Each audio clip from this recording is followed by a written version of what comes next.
नमस्कार. Passionate pulse पॉडकास्टमध्ये मी प्रणाली तुम्हा सगळ्यांचं स्वागत करते. आजचा भाग खूप विशेष आहे. खरं तर हा माझ्या आवडीच्या भाषेत, माझ्या मातृभाषेत होणारा हा एपिसोड आहे. त्याबद्दल मला खूप छान वाटतंय आणि त्याचं होण्याचं कारणही तसंच आहे की आपल्याकडे जी आज पाहुणी व्यक्ती आलेली आहे ही एक वेगळा विषय घेऊन त्यांना फक्त त्यांच्याच भाषेत विस्तृतपणे आणि दिलखुलासपणे गप्पा मारायच्या आहेत. या निमित्ताने हा मराठीत झालेला एपिसोड. तेव्हा श्रोते हो, मला खात्री आहे की हा एपिसोड तुम्हाला आवडेल. आणि ज्यांना कोणाला मराठी समजत नाही, those who don't understand Marathi, I hope with the subtitles they will be able to enjoy this episode and able to digest the content that we are putting forward.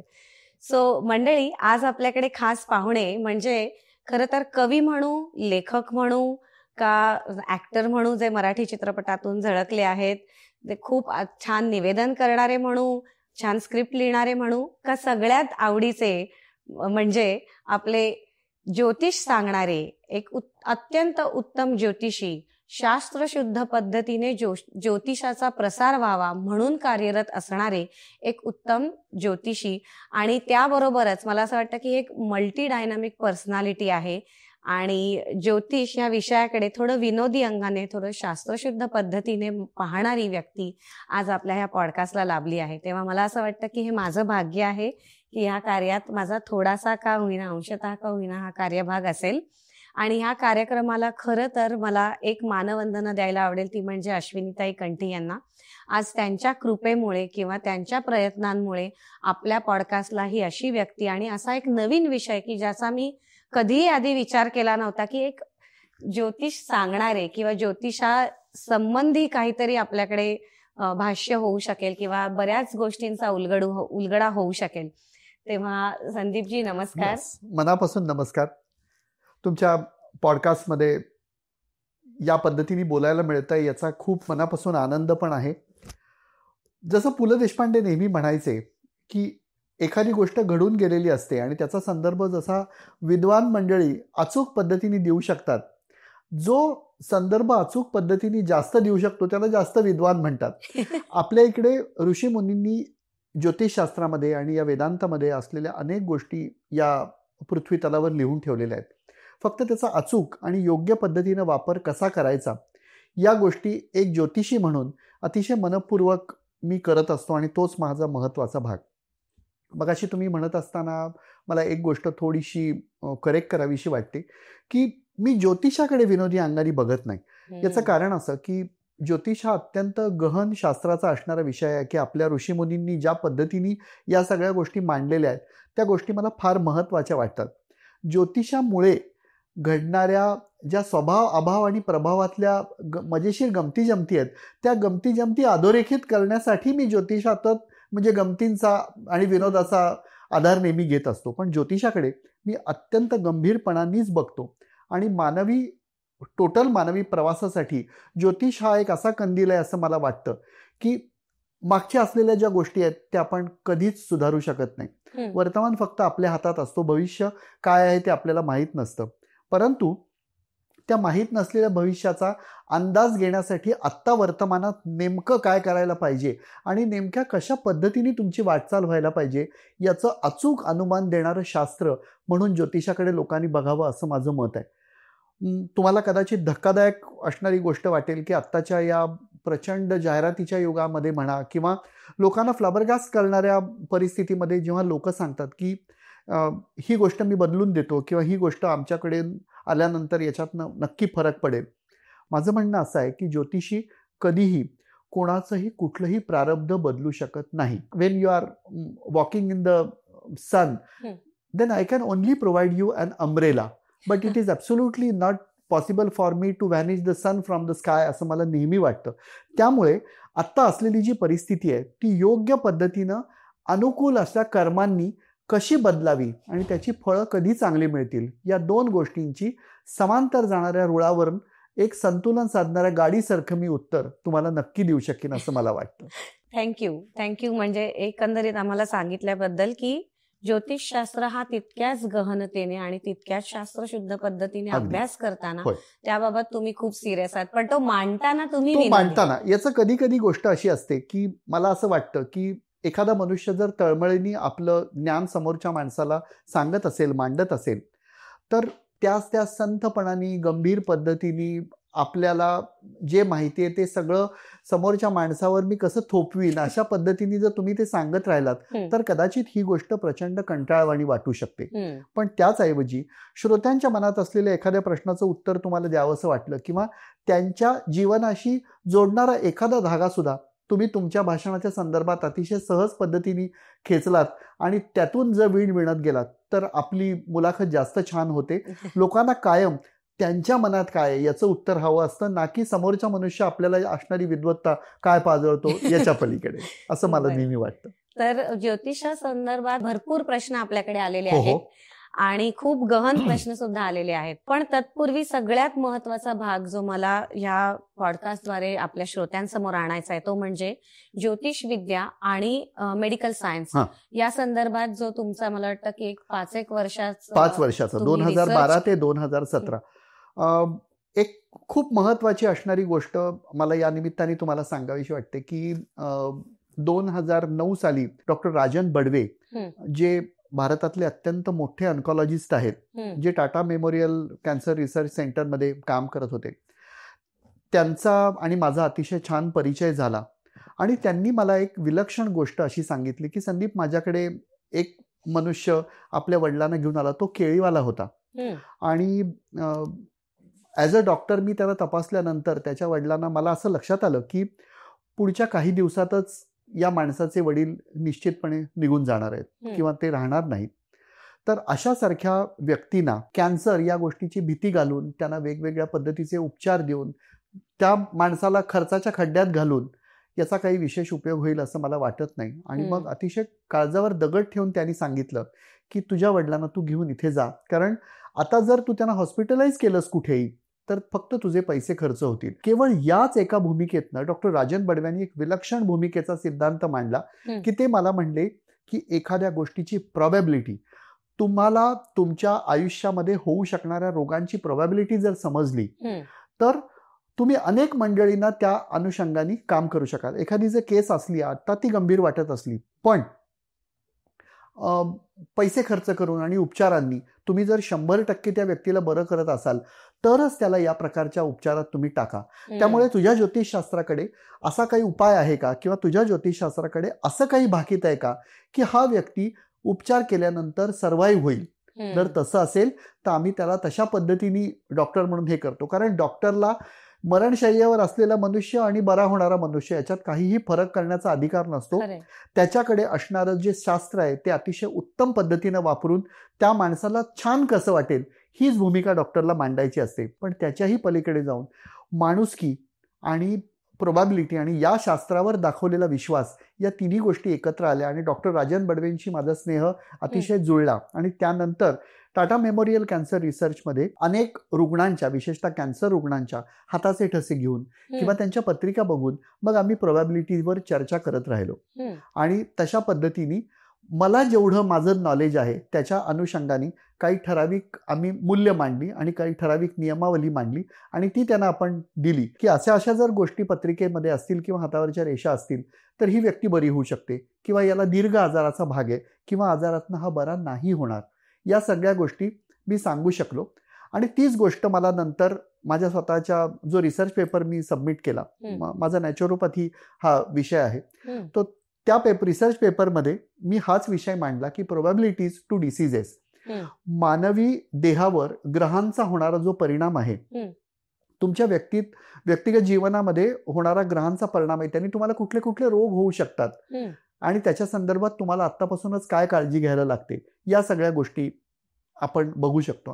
ही गोष्ट मला खूप प्रभावित करून गेली आणि नेमक्या त्याच गोष्टी डॉक्टर सुभाषचंद्रांच्या मार्गदर्शनाखाली अतिशय उत्तम पद्धतीने हा प्रबंध मी सादर करू शकलो आणि रेस्ट इज द हिस्ट्री. वा, पण हा प्रबंध सादर करताना म्हणजे खरं तर ज्योतिषशास्त्रात एवढे नवीन नवीन शोध लावायला आपल्याला ह्या संधी मिळाव्यात. वेगवेगळ्या फॅकल्टीजमध्ये तुम्ही नॉन मेडिको रिसर्चर म्हणून ऑफिशियली अपॉइंटेड तिकडे व्यक्ती होता त्या मंडळात, राईट, बाकीच्या रिसर्च सेंटर बरोबर.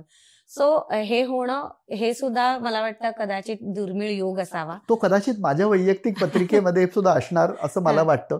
कारण रिसर्च असणारा जो भाग आहे तो प्रत्येकालाच करायला मिळतो असं मला वाटत नाही, परंतु तो निश्चितपणे असेल. आणि यातून एक खूप महत्वाची गोष्ट अशी झाली की माझ्या ज्या श्रीगुरू आहेत त्या श्रीगुरूंनी आयुर्वेदाच्या बद्दल काही ठराविक असणारी जी माहिती आहे ती अगदी आवर्जून मला दिली.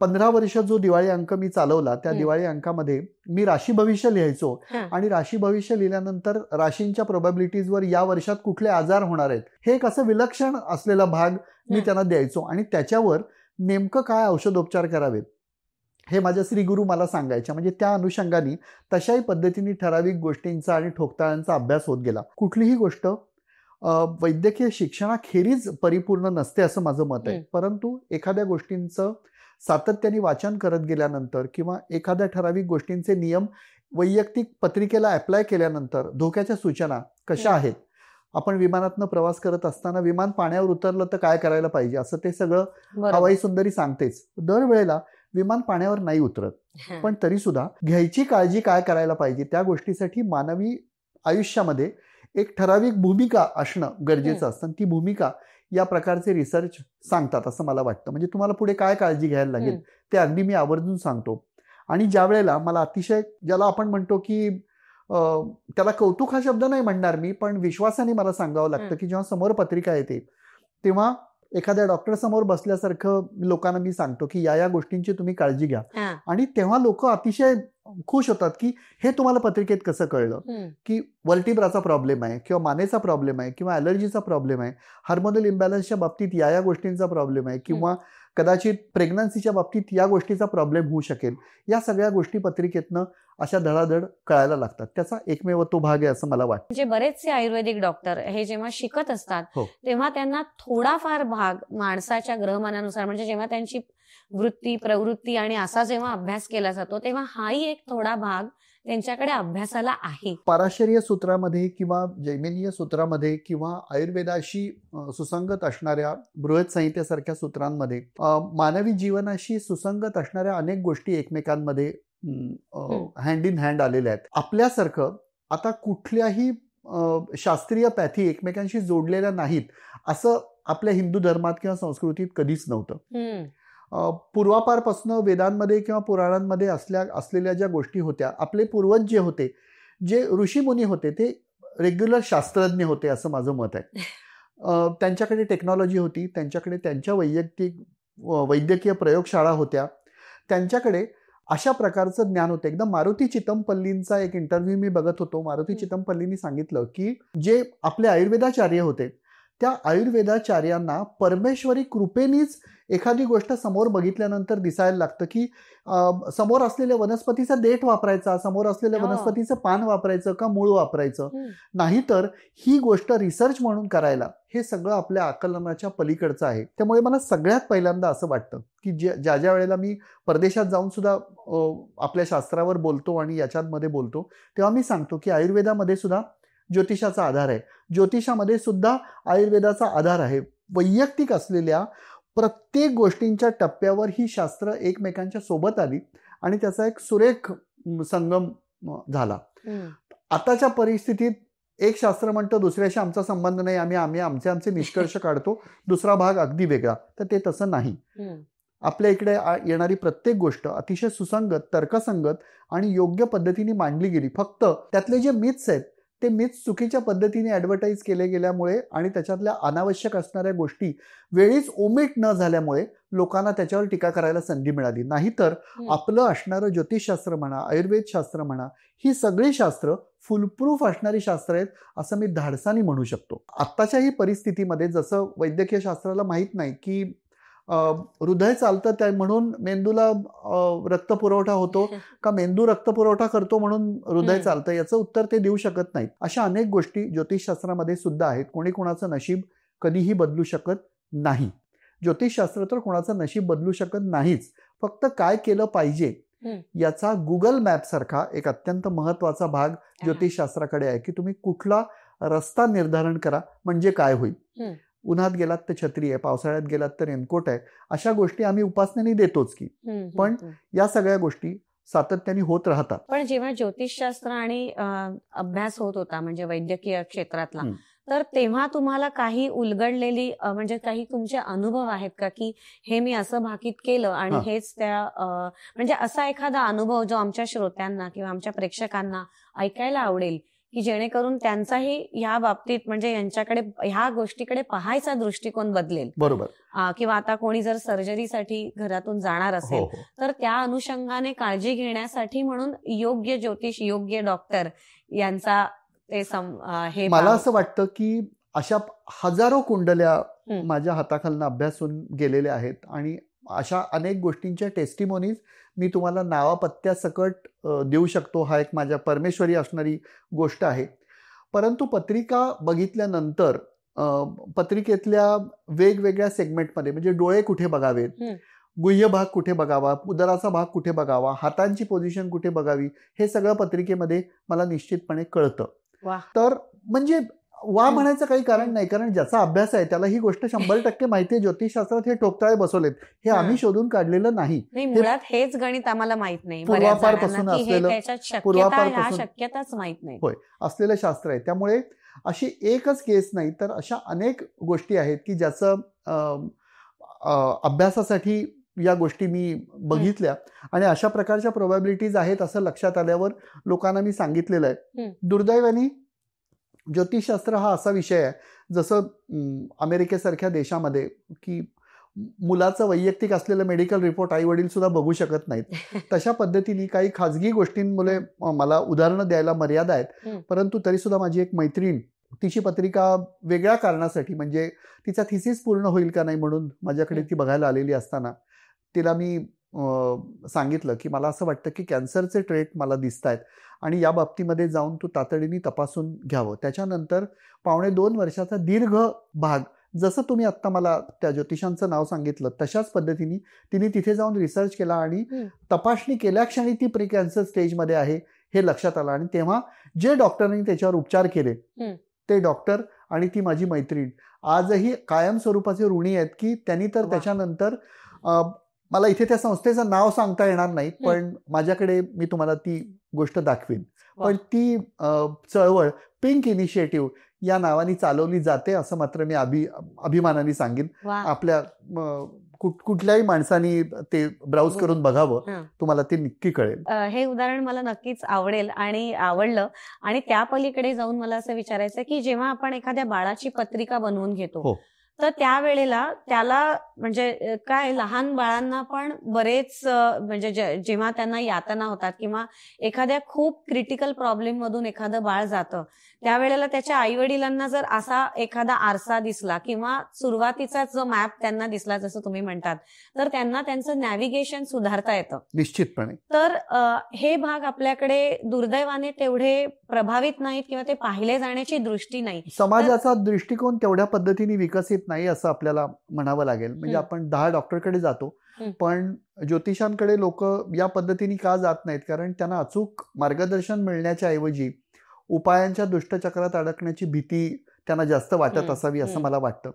परंतु लहान मुलांच्या संदर्भात आपण पत्रिका बघितली, कुणाच्याही जन्माला आलेल्या कुठल्याही व्यक्तीच्या बाबत आपण पत्रिका बघितली तर ठराविक बाबतीत ग्रहांचं भ्रमण होत असताना कशा कशा पद्धतीने ती पीडा होत जाते हे व्यवस्थित पद्धतीने आपण निश्चितपणे सांगू शकतो. त्या कालावधीमधले असणारे जे रेड फ्लॅग्स असतात ते रेड फ्लॅग आपण नक्की सांगू शकतो की 6ष्ठ स्थानामध्ये असणारी शनी मंगळाची युती शरीराला वेगवेगळ्या पद्धतीनं दाह देते. अशा प्रकारचा दाह योग नेमक्या कशा पद्धतीने आहे हे आपण बघू शकतो. मग राहू मंगळ असेल तर हा दाहयोग त्याला केमोथेरपीपर्यंत घेऊन जाऊ शकतो का, त्याला नुसती भाजण्याची इजा होऊ शकते का, त्याला ॲलर्जी किंवा सनबर्न होईल किंवा या सगळ्या गोष्टी इतक्या डिटेलपर्यंत आपण गोष्टी निश्चितपणे पत्रिकेत बघू शकतो. आणि अशा पद्धतीने अनेक लोकांना किंबहुना डॉक्टर्सना समोर आलेली पत्रिका कशा पद्धतीत हे त्रास सहन करू शकेल किंवा कसे कसे त्रास होत राहतील या गोष्टी आपण त्यांना सांगू शकतो. त्यामुळे बाळाच्या पत्रिकेत सुद्धा असे अनेकदा प्रसंग मी बघितलेले आहेत की जन्मताच निओनेटल केअर आवश्यक असलेलं एखादं बाळ पुढे सुदृढ होईल का किंवा त्याचा पुढे जाऊन विकास नीट होणार नाहीये असं जर कळलं तर ते सांगताना एक सांगण्याची जी शैली असते तीही विकसित करावी लागलेली आहे. कारण प्रत्येक वेळेला थेट डायरेक्ट भविष्य ऐकण्याची किंवा तुम्ही कशा पद्धतीने ते मांडताय ते सांगण्याची शैली पण ज्योतिषाकडे असणं गरजेचं आहे. सगळ्यात पहिल्यांदा ज्योतिषी हा उत्तम मानसशास्त्री असला पाहिजे असं माझं नेहमीचं मत आहे की एखादी गोष्ट समजावून सांगताना त्याला पचेल रुचेल आणि नीट समजेल अशा पद्धतीने आपण तो अप्रोच करू शकतो. पण जर एखादं बाळ एखादा पेशंट अशा पद्धतीने ती पत्रिका माझ्यासमोर आली तर मला जेवढं माहीत असतं तेवढ्या पद्धतीने कुठलीही गोष्ट न लपवता आपण ती गोष्ट त्यांच्या नातेवाईकांपर्यंत सांगतो. जेव्हा अप्रिय एखादी गोष्ट असेल तर ती सुद्धा सौम्य शब्दात त्यांच्यापर्यंत व्यवस्थित पोचेल याची मी तरी काळजी घेतो. म्हणजे हा तुमच्या जबाबदारीचा भाग झाला. हो.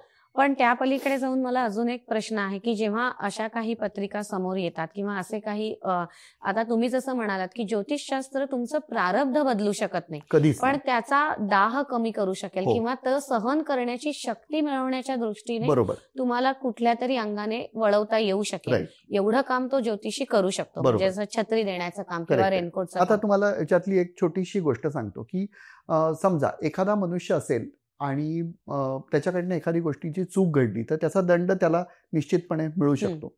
परंतु तो दंड देणारा जो मनुष्य असेल त्याच्या जर तो ओळखीचा असेल किंवा त्यांनी थ्रू पद्धतीने त्याच्यापर्यंत जाऊन याच्याकडनं ही गोष्ट अनावधानाने घडलेली आहे तर त्याच्याकडे थोडीशी माफीची दृष्टीने आपण बघा. असं जसं मानवी व्यवहारामध्ये होतं तसंच देवाच्या व्यवहारामध्ये पण होतं असं मला वाटतं. तुमचं जे प्रारब्ध आहे ते अत्यंत टोकदार आणि कर्म नुसार आलेलं प्रारब्ध असल्यामुळे ते घासून थोडंसं सॉफ्ट करण्याची शक्यता आपल्याला ज्योतिषशास्त्र उपासनांमधनं देतं. कुठलीही उपासना कुठल्याही प्रकारचं कर्मकांड या ज्या गोष्टी असतात त्या तुमचं तीव्र प्रारब्ध फक्त सॉफ्ट करण्यासाठी वापरल्या जातात, त्या व्हॅनिश करण्यासाठी वापरल्या जात नाहीत. अत्यंत ज्याला आपण म्हणतो की म्हणजे बोल्ड असणारं हे विधान आहे. जी मंडळी एखादी गोष्ट होईल असं तुम्हाला सांगतात आणि परिस्थिती शरण असलेला मनुष्य तुमच्या समोर बसलेला असतो. उदाहरणार्थ मी तुम्हाला सांगितलं की अमुक अमुक दिवशी या गोष्टींमध्ये तुमच्या जीवनामध्ये असा एक मिसहॅप घडणार आहे. तर काय झालेलं असतं की आधी मुळात ज्योतिषी म्हणून तुम्ही माझ्यासमोर घाबरून तसं बसलेले असता. मी तुमच्या आधीच्या गोष्टींबद्दल काही करेक्ट गोष्टी सांगितलेल्या असतात आणि मग तुम्हाला असं वाटत असतं की आधीच्या गोष्टी इतक्या करेक्ट सांगितल्यात म्हणजे पुढची गोष्ट सुद्धा तशा पद्धतीने होऊ शकेल. मग तुम्ही नकळत आपल्या मनाची निर्णय क्षमता समोरच्या माणसाच्या हातात रिमोटच्या स्वरूपात दिलेली असते. जी गोष्ट तुमच्याबद्दल कधीही होणार नसते अशी गोष्ट परिस्थितीचा फायदा घेणारी ज्योतिषी तुम्हाला सांगतात आणि ते तुम्हाला सांगतात की हे होऊ नये असं करण्यासाठी आपण एक छान पूजा करूया. आणि मग इतकं सगळं होतंय तर एवढ्याशा पूजेने आपल्याला एक शिल्ड मिळेल. हा एक परत मानसशास्त्रीय भाग झाला. ते शिल्ड मिळेल असं म्हणून आपण मनुष्य तातडीने सांगतो की हो ही पूजा आपण करू आणि नंतर परत तुमच्या आयुष्यात तसं काहीही होत नाही. कारण ते होणार नसतंच. हे मी तुम्हाला सांगितलेला बागुलबुवा आहे. कुठलाही देव कुठलीही देवता तुम्ही इतके महत्वाचे नसता की तुमच्या आयुष्यामध्ये येऊन तुम्हाला फार महत्वपूर्ण पद्धतीने सतत छळेल इतके तुम्ही मोठे स्वतःला समजता. ही गोष्ट अजिबात नाही. हे तुमचं कर्म आहे. हे तुमच्या पूर्वजन्मीचं असलेलं प्रारब्ध घेऊन तो पूर्वजन्मीचा आत्मा आणि वासनापुंज एकत्र घेऊन आताचा आत्मा काय भोगेल ते तुम्हाला सांगण्यासाठीचा भाग असेल. भले तुम्हाला कधीची आत्ताची फळं नंतर मिळतील त्याच्यानंतर मिळतील पण आत्ताचा हा असणारा एक खूप महत्वाचा ट्रेंड आहे की भिवून एखादी गोष्ट नसताना ती सांगून मग ती कशी झाली नाही आणि मग मी तुम्हाला कसा उपाय सांगितला होता असं सांगणारी मंडळी आहेत. पण इथेच मी गेल्या 25 वर्षापासून सातत्याने लोकांना हेच सांगण्याचा प्रयत्न करतो की विज्ञाननिष्ठ ज्योतिष तुम्हाला हेच सांगतं की पुढे जाऊन तुम्हाला नेमकं काय करण्याची गरज आहे आणि त्यासाठी तुम्हाला कर्म काय. मी सतत सांगतो माझ्या स्वतःच्या संस्थेचं ब्रीद असं आहे की कर्मेश्वराकडून परमेश्वराकडे परमेश्वराकडून कर्मेश्वराकडे येऊ शकत नाही. तुम्ही जर काहीच न करता निवांत बसलात तर म्हणजे निवांत खाटल्यावर बसलेल्या माणसाला फक्त सुस्तता आळस आणि चिंता एवढ्या 3च गोष्टी असतात. हरी येऊन काहीही देत नाही, तो फक्त वरी देतो. छान.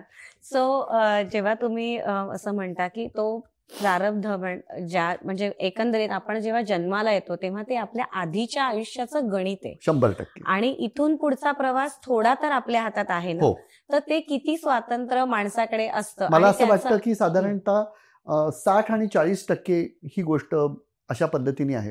आपण जन्माला येतो, आपली माणसाची पत्रिका हा पूर्वजन्माचा बॅलन्स आहे. तो हम्म. जर तुम्ही पुरेसा घेऊन आलेला असाल तर जेव्हा ती एफडी मॅच्युअर होईल त्यावेळेला तुम्हाला काही करावीही लागणार नाही, इतकं तुम्हाला काय काय मिळायला लागतं. बरोबर. जर पूर्वजन्मात तुम्ही कर्जच केलं असेल तर या जन्मात तुम्हाला ते द्यायचं आहे. त्यामुळे आत्ताच्या परिस्थितीमध्ये तुम्हाला नेमकं काय करायचं आहे या गोष्टीचं स्वातंत्र्य परमेश्वरांनी कधीही कुणाला असं सांगितलेलं नाही.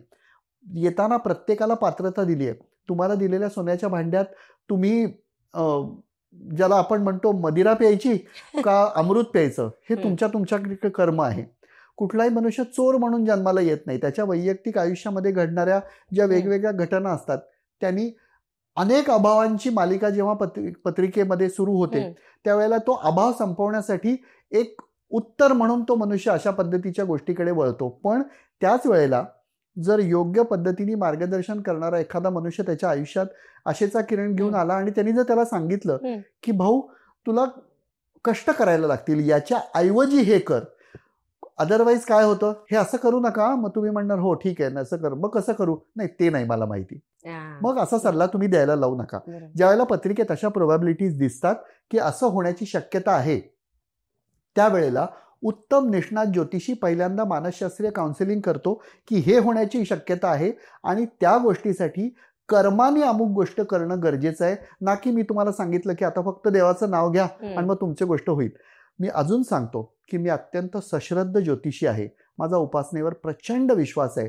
उपासनेनी प्रारब्ध बदलता येण्या इतपत ती गोष्ट आहे, पण तुम्हाला मग त्या दर्जाची मेहनत करावी लागणं शक्य आहे. की तशा पद्धतीने उपासना जेव्हा आपण करतो, नामस्मरण केल्यानंतर आपल्या शरीराच्या प्रत्येक पेशीमध्ये, म्हणजे जेव्हा भौतिकशास्त्राचा आणि रसायनशास्त्राचा आपण अभ्यास करतो की पाण्याचा पेला ठेवला आणि त्याच्यामध्ये तुम्ही जर ठराविक मंत्र म्हणलेत आणि ते पाणी तुम्ही जर प्यायलात तर ठराविक पद्धतीने तुमच्या शरीरावर त्याचे परिणाम होतात.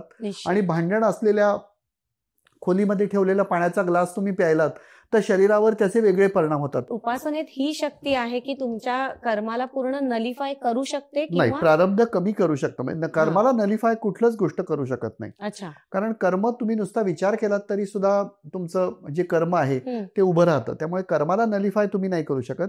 प्रारब्धात असणारी जी त्रस्तता आहे ती कमी करण्यासाठी तुम्ही देवतांची उपासना 100% करू शकता. एक वेगळ्या प्रकारचं अद्भुत कवच त्या उपासनेने तुमच्या भोवती तुम्ही निर्माण करू शकता. जेव्हा तुम्हाला उपासना करायला सांगते, एखादी सांगितली जाते, तेव्हा तुमचं मन परमेश्वरापाशी किंवा ज्याला तुम्ही गॉड मानता किंवा ज्याला तुम्ही तुमचा काहीतरी सुप्रीम पॉवर मानता, आपण देव भगवंत असं सुद्धा म्हणायला नको, पण ज्या सुप्रीमिटीकडे तुम्ही अत्यंत लीन होऊन त्याच्याकडे प्रार्थना करता, ती प्रार्थनेतली शक्ती तुम्हाला ठराविक पद्धतीच्या त्रासातनं बाहेर काढायला मनपूर्वक मदत करते असं मला वाटतं. म्हणजे तुम्हाला असं म्हणायचं आहे का की उपासना करताना माणूस शरणागती पत्करतो? हो, निश्चित. आणि ती शरणागती असायलाच पाहिजे. जर तुम्ही उपासना करता, उपासना याचा अर्थ की परमेश्वराच्या सन्निध राहणं, आणि परमेश्वराच्या सन्निध राहत असताना तुमचा संपूर्ण अहंकार तुम्ही पूर्णपणे डिसॉल्व्ह केला पाहिजे आणि ती परमेश्वरी जी अनुकूलता आहे ती प्राप्त करण्यासाठीचे उपाय केले गेले पाहिजेत. आपल्या शास्त्रांमध्ये अनेक उपाय सांगितलेले आहेत. त्या उपायांमध्ये उपासना हा सर्वश्रेष्ठ असणारा उपाय आहे, ज्याला 1 रुपयाही खर्च लागत नाही. आपल्या इकडे जी लोक वेगवेगळ्या पद्धतीच्या उपासना सांगतात आणि यज्ञ याग, मी त्यांना चूक म्हणत नाही, कारण तो त्यांच्या वैयक्तिक गोष्टींचा पण भाग असू शकतो. परंतु या सगळ्या गोष्टी असण्यापेक्षा एखादी गोष्ट मला तुमच्याकडनं करून घ्यायची असेल तर तिसऱ्या माणसाकडनं तुमच्याकडून ती करून घ्यायची गरज मला वाटत नाही. मी थेट परमेश्वराकडे जाईन, थेट तुमच्याशीच जॉईन होईन ना. मला जर तुम्हाला म्हणायचं असेल तर मी तुमच्याशीच संलग्न होईन आणि तुमच्याशीच प्रार्थना करीन. मला तिसऱ्याकडून यायची गरज नाही. उपासना नेमकं हे सांगते की म्हणजे परमेश्वराचा जो भाग आहे त्याच्यामध्ये तुम्ही योग्य पद्धतीने लीन होऊन तुमच्या केलेल्या चुकांची तुम्ही माफी मागून या पद्धतीतनं आम्हाला वाचवा असं परमेश्वराला सांगू शकता.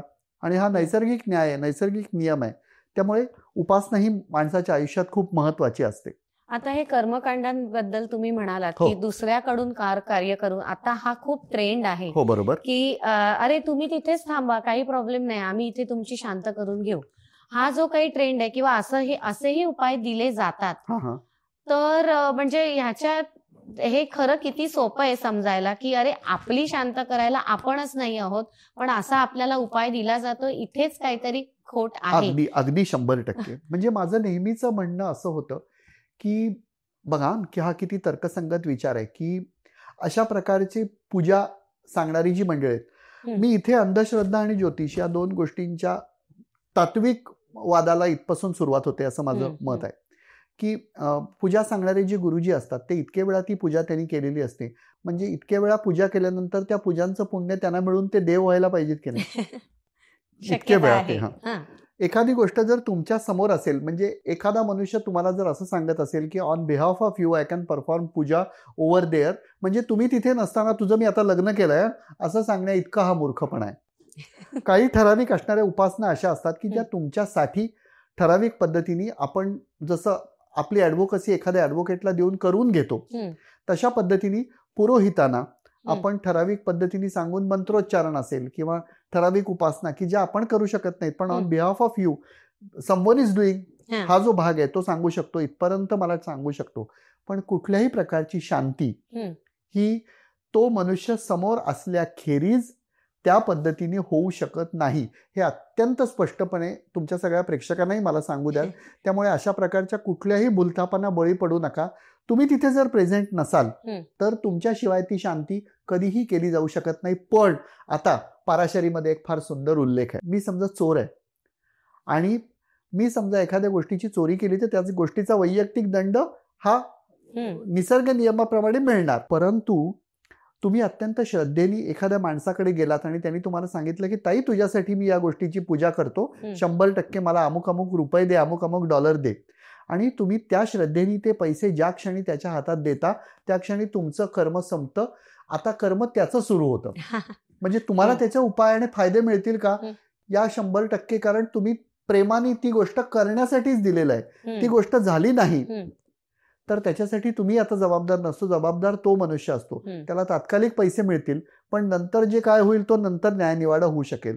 पण आजही माझं म्हणणं एवढंच आहे की कुठलाही ज्योतिषी कर्म प्रारब्ध बदलू शकत नाही, तो उपासना देऊन ठराविक दिशेने आपल्याला जाऊ शकतो. इथे मला एक छोटंसं तुम्हाला उदाहरण द्यावंसं नक्की वाटेल की मी जर तुला सांगितलं काय इथून तू आता न्यूयॉर्कला जाशील किंवा तू जर मला विचारलंस की मी आता इथून न्यूयॉर्कला जाईन का आणि तुझ्या पत्रिकेत होचं उत्तर असेल तर बॅग तुला भरावी लागेल, विमानतळावर तुला जावं लागेल, तिकीट तुला काढावं लागेल, प्रवास तुला करावा लागेल. एवढ्या 4 सकर्मक असणाऱ्या गोष्टी जर झाल्या तरच तू तिथे पोहोचू शकशील. न्यूयॉर्कला जाणारी 1000 विमानं आहेत, प्रत्येक विमानात तू बसणार नाहीस, पण मी सांगितल्यानंतर मिळणारा जो एक पॉझिटिव्हिटीचा भाग आहे या सगळ्या गोष्टीतनं टप्प्याटप्प्याने ती कर्म तू करत जाशील आणि अल्टिमेटली न्यूयॉर्कला तू पोचशील. तू न्यूयॉर्कला जाशील असं नुसतं भविष्य सांगून मी थांबलो तर न्यूयॉर्क इथे येणं शक्य नाही. त्यासाठी तुला कर्म करणं गरजेचं आहे. गोंदवलेकर महाराज म्हणायचे की तुम्ही कितीही निष्णात ज्योतिषाकडे जातो तुमचं अचूक भविष्य बघू शकणार नाही, कारण ती गोष्टीपासून एखादी गोष्ट वर्तवण्यापर्यंत अनेक गोष्टी त्याच्यात ॲडअप होत जातात. बरोबर. तत्क्षणी घडणारी जी गोष्ट आहे ती गोष्ट तशा पद्धतीने ॲडअप होत जाते आणि मग त्याचा वेगळ्या पद्धतीचा भाग सांगू शकतो. बरं, आम्ही ज्योतिषी आता तेल लावलेल्या पैलवानासारखे आहोत. म्हणजे असं नेहमी मला असं वाटतं की माझं म्हणणं एवढंच आहे की एखादी गोष्ट तू जर मला विचारलीस आणि ती नाही खरी आली तर मी म्हणू शकतो की तू दिलेली पत्रिकाच मला चुकीची होती, तू प्रूव्ह करून दाखव की तुझी पत्रिका अचूक आहे, मी जे सांगतो ते बरोबरच आहे, ती गोष्ट माझ्या दृष्टीने बरोबरच असणार. अशाही गोष्टी घडतात. असेही विद्वान ज्योतिषी आहेत की जे आपल्या स्वतःच्या सल्ल्यामध्ये लिहितात की अमुक अमुक ग्रहाची महादशा चालू असेल तर, तुमची अमुक अमुक स्थिती चालू असेल तर, तुम्ही योग्य माहिती दिली नाही तर, आम्ही दिलेले उपाय लागू पडले नाहीत तर त्याला आम्ही जबाबदार नाही. डिस्क्लेमर. हे डिस्क्लेमर म्हणजे तुम्ही त्याच्यात कधी सापडू शकत नाही. पण सुज्ञ आणि निष्णात ज्योतिषी असाच असतो की जो शांतपणाने परिस्थिती समजून घेतो आणि योग्य पद्धतीने समोरच्या माणसाला आणि जातकाला मार्गदर्शन करतो की या परिस्थितीतनं बाहेर पडण्यासाठी. म्हणजे पहिली गोष्ट ज्योतिषाने उत्तम आशा समोरच्या माणसाच्या मनात पेरली पाहिजे. ज्योतिषाने समोरच्या माणसाला शहाणं करून त्याच्याकडनं सत्कर्मच करून घेतलं पाहिजे. आणि तिसरा असणारा महत्वाचा भाग असा की त्याला ज्या पद्धतीच्या परिस्थितीत तो आत्ता आहे ती परिस्थिती बदलेल या गोष्टीसाठी त्याला एक मनोधैर्य उंचावण्यासाठी ठराविक कालावधीसाठी एक गोष्ट दिली पाहिजे. मला माहिती आहे की आत्ता तू जर परीक्षा दिलीस किंवा तुझी परीक्षा असेल आणि तू मला येऊन विचारलंस की मी काय उपासना करू, तर मी सांगेन उपासना नको, अभ्यास करा. पहिल्यांदा अभ्यास करणं गरजेचं आहे. त्याच्याबरोबरच ठराविक पद्धतीने मेधा प्रज्ञा किंवा बुद्धी वाढवणारा एखादा मंत्र मी नक्की देईन. आणि कधी कधी गोष्ट अशी असते की परिस्थिती शरण असणारी माणसं असतात. एखादी गोष्ट कधी होईल त्या गोष्टींचा कालावधी मोठा असेल तर ज्योतिषांनी तसं सांगणंही अपेक्षित असतं. बरोबर की या कालावधीसाठी अमुक अमुक इतका गोष्टीचा त्रास आहे तो कमी करण्यासाठी एवढी उपासना करणं गरजेचं आहे. जेव्हा आम्ही एवढी उपासना म्हणतो त्या उपासनेत त्या माणसाचा प्रत्येक दिवशी आशेने हे असतं की आता मी हे केलं की होणार आहे. आणि बिलीव्ह मी ती गोष्ट होत राहते. कारण तो त्यालाही म्हणजे बेसिकली तो सगळ्या बाजूने संवेदना त्याच तयार करत असतो. मला नेहमी असं वाटत राहतं की ज्योतिषी हा एखाद्या प्रेमळ आईसारखा असतो. तिला जर 4 मुलं असतील, म्हणजे 4 मुलं असू नयेत, पण जर 4 मुलं असतील तर सगळ्यात मोठ्या मुलाला ती पोळीच असते, म्हणजे मीडियम एकच ती पोळी भाजी बरोबर देईल. दुसऱ्या मुलाला ती दूध पोळी देईल. तिसऱ्या मुलाला त्याचा लाडू करून देईल. चौथ्याला अजिबातच खाता येत नसेल तर ती दुधात भिजवून त्याला देईल. एकच गोष्ट समोरच्या माणसापर्यंत कशी, केव्हा, कधी आणि कशा पद्धतीने पोचवावी ते ज्योतिषशास्त्राकडे तारतम्य असायला पाहिजे. आणि मी ती नेमकी गोष्ट मी करतो असं मला अभिमानाने सांगावं असं वाटतं. सो आता तुम्ही जेव्हा मला विमानाचं उदाहरण दिलं तेव्हा मला एक त्या अनुषंगाने एक आठवलं की 9/11चा जो किस्सा झालेला ज्या विमानात, तर त्या सगळ्याच माणसांचं खरोखर 100% यू सेड इट. अशा पद्धतीने आपण आपला आत्मा जेव्हा जन्म घेतो त्यावेळेला आपला विलय कधी होणार या गोष्टीचं ब्रँड आणि स्टॅम्पिंग आणि तुमचा जो संपण्याची तारीख आहे ती शिक्का मारूनच तो जन्म तो आत्मा घेऊन आलेला असतो.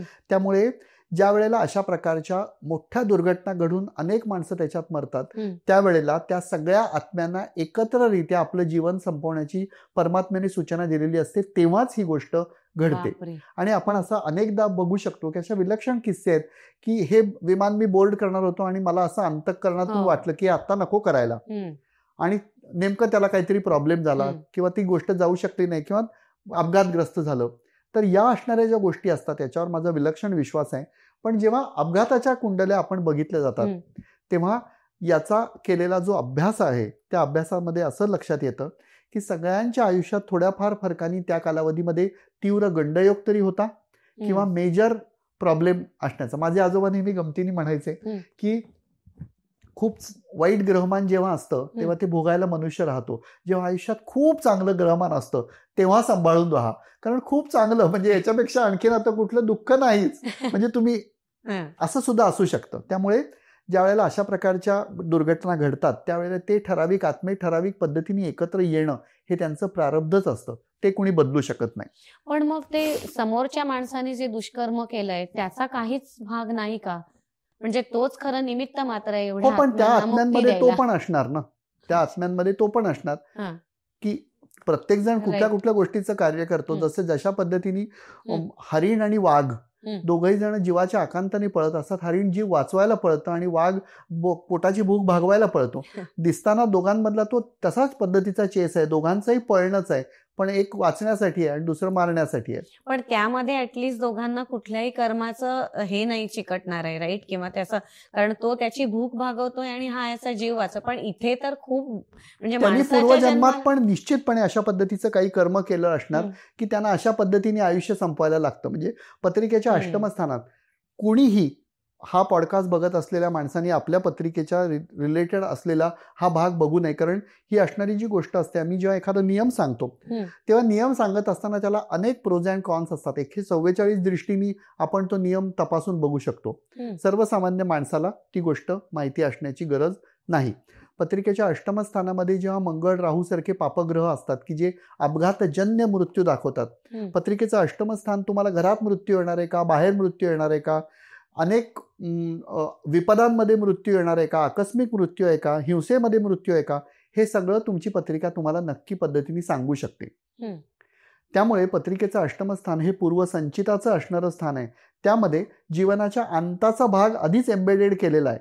म्हणजे जीवनाच्या अनुभवांची नक्षी विणत असताना त्याचा शेवटचा धागा कुठे सुटलाय हे पण तो आपल्याला कधी कळत नाही. तशा पद्धतीने पण ही गोष्ट सांगता येते. त्यामुळे जेव्हा पत्रिका आपण बघतो तेव्हा पत्रिकेत असं आपण सांगतो की या अमुक अमुक कालावधीमध्ये मंगळावरनं शनी जाईल किंवा मंगळावरनं राहू जाईल, हा मेजर प्रॉब्लेमचा भाग आहे. त्यामुळे ठराविक असलेल्या कालावधीमध्ये वेगाने वाहनं चालवू नका किंवा माहीत नसलेल्या ठिकाणी तुम्ही सहलीला जाऊ नका.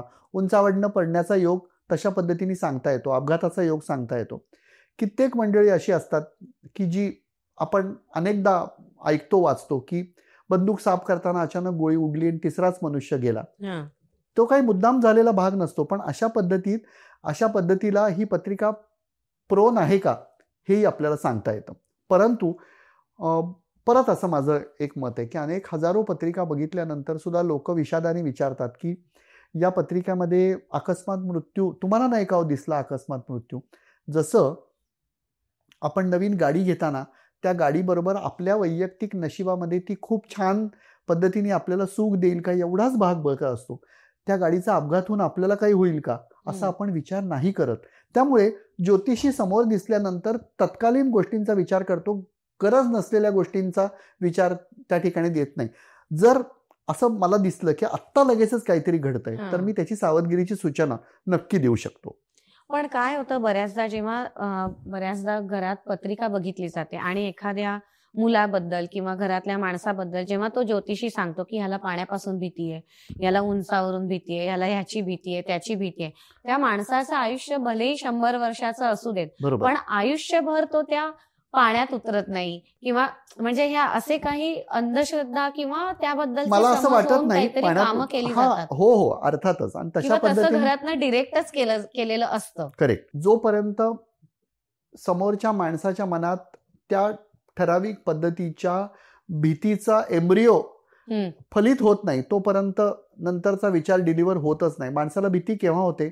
आपल्या घरातून आपल्याला पहिल्यांदा ही गोष्ट सांगितली जाते की ते जुरळ आहे, तो बाऊ आहे, तो अमुक आहे, तो हा आहे, बाप्पा पाप देईल. बाप्पा काही पाप देत नसतो. हा जो असणारा भाग असतो तो तुमच्या मनात ठेवला जातो. पत्रिकेमधनं असं असणाऱ्या गोष्टी खरोखर 100% कळू शकतात की पाण्यापासून धोका आहे, उंचावरनं पडण्यापासून धोका आहे. पण म्हणून तारतम्याने या सगळ्या गोष्टींपासून कुठलीही आई असं म्हणताना मी बघितलेली नाही की तुला पाण्यापासून धोका आहे तर उत्तम पोहायला शिक, तुला वेगापासून धोका आहे तर तुला गाडीचा नियम अतिशय छान पद्धतीने आलाच पाहिजे. अशा पद्धतीचं तारतम्य अजिबात बाळगलं जात नाही. उलट त्यांना असं सांगितलं जातं की हे केलं की नेमके प्रॉब्लेम आहे आणि मग आपण तेच गृहीत धरत जातो.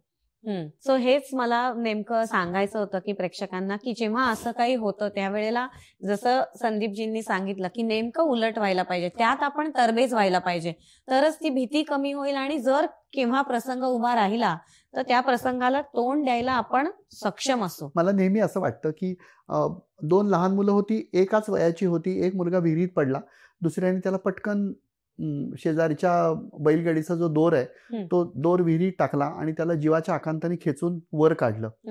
तर दोघाही मुलांनी हे गावकऱ्यांना जाऊन सांगितलं, तर ज्यांनी त्याला बाहेर काढलं त्याचा सत्कार केला. एकच त्यातला मनुष्य होता आणि त्या माणसाने त्याला सांगितलं की हा मुलगा खोटं बोलण्याची शक्यता आहे, कारण 10 वर्षाचा मुलगा 10 वर्षाच्या मुलाला ओढून काढेल असं मला वाटत नाही. तेव्हा तिथे असलेलं एक जाणते शास्त्री त्या माणसाच्या खांद्यावर हात ठेवून म्हणले, त्या मुलांनी ही गोष्ट केली याचं एकमेव कारण असं की आयुष्यात ही गोष्ट तू करू शकणार नाहीस असं तुमच्यासारखा सांगणारा मनुष्य त्याच्या इथे उपलब्ध नव्हता. तुमच्या मनात ती भीतीच उत्पन्न झाली नाही. बरोबर. किंवा तो आत्मविश्वास तुम्हाला जेव्हा येतो हे मी करू शकणार नाही हा शिक्का मारून तुम्ही एखाद्या माणसाच्या समोर ते करता, तुमचं अंतर्मन लगेचच ते स्वीकारतं की हो मला पाण्यापासून भीती आहे, मी नाही करणार. पण याच वेळेला बरोबर ऑन द अदर साईड त्याच्या भीतीवर मात करून योग्य पद्धतीने सक्षम असलेल्या आईनी, गुरुनी, शिक्षकांनी, मार्गदर्शकांनी या सगळ्यांनी त्यांना शिकवलं पाहिजे की जरी असं असलं तरी या अनुभवापासून वंचित राहू नकोस. उलट तो अनुभव आला तर कशा पद्धतीने तुला त्याच्यातनं वाचता येईल हे शिक्षण तू घ्यायला पाहिजेस. बरोबर. आता हेच जेव्हा तुम्ही सांगितलं त्यावरून मला अजून एक प्रश्न विचारावासा वाटतो. खूप पर्सनल आहे, कारण मी आता एक आई आहे आणि अशा काही आई वडील आता आपला हा कार्यक्रम पाहतायत. तर जेव्हा केव्हा मुलाची किंवा मुलीची पत्रिका बघायची वेळ येते त्यावेळेला ती नेमकी कशी पाहावी मला असं वाटतं की म्हणजे माझा हा प्रश्न आहे की मला माझ्या मुलांबद्दल जर कळलं की ह्यांचा या बाबतीत कार्यप्रवास असेल किंवा ह्या माणसाचा जन्म हा या कार्यक्षमतेला घेऊन आलेला आहे किंवा या कार्यात किंवा या फील्डमध्ये त्याचं काहीतरी कार्य होऊ शकेल, तर हे जर मला कळलं तर मी पूर्ण प्रयत्न करेन की ते मूल किती सुंदर प्रश्न आहे हा, तिथे तयार होईल, म्हणजे त्यात तो उंची गाठेल आणि त्याला पोषक असं सगळं वातावरण आम्ही देऊ.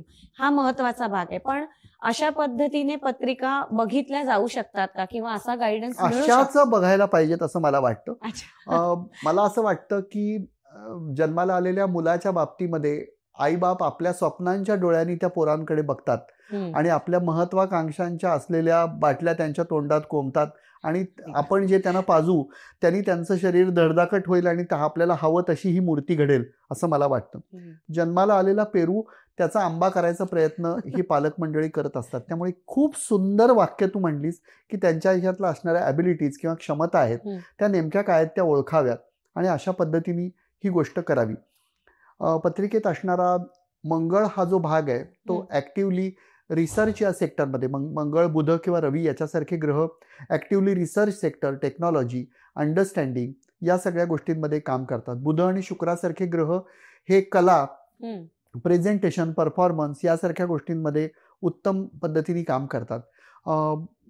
सूर्यासारखे म्हणजे रवीसारखे असणारे जे ग्रह असतात ते कॅल्क्युलेशन्स या बाबतीमध्ये काम करतात. किंवा आपण जर बघितलं तर गुरुसारखा जो ग्रह आहे तो पृथ्वी तत्वाशी कारक, तो निर्मिती शास्त्र या सगळ्या गोष्टींसाठी हे करतो. हर्षल किंवा वायुतत्वाचा ग्रह असलेला जी मंडळी असतात ती विचारांच्या पलीकडे जाऊन जे आतापर्यंत कोणी शोधलेले नाही ते शोधायचा प्रयत्न करतात.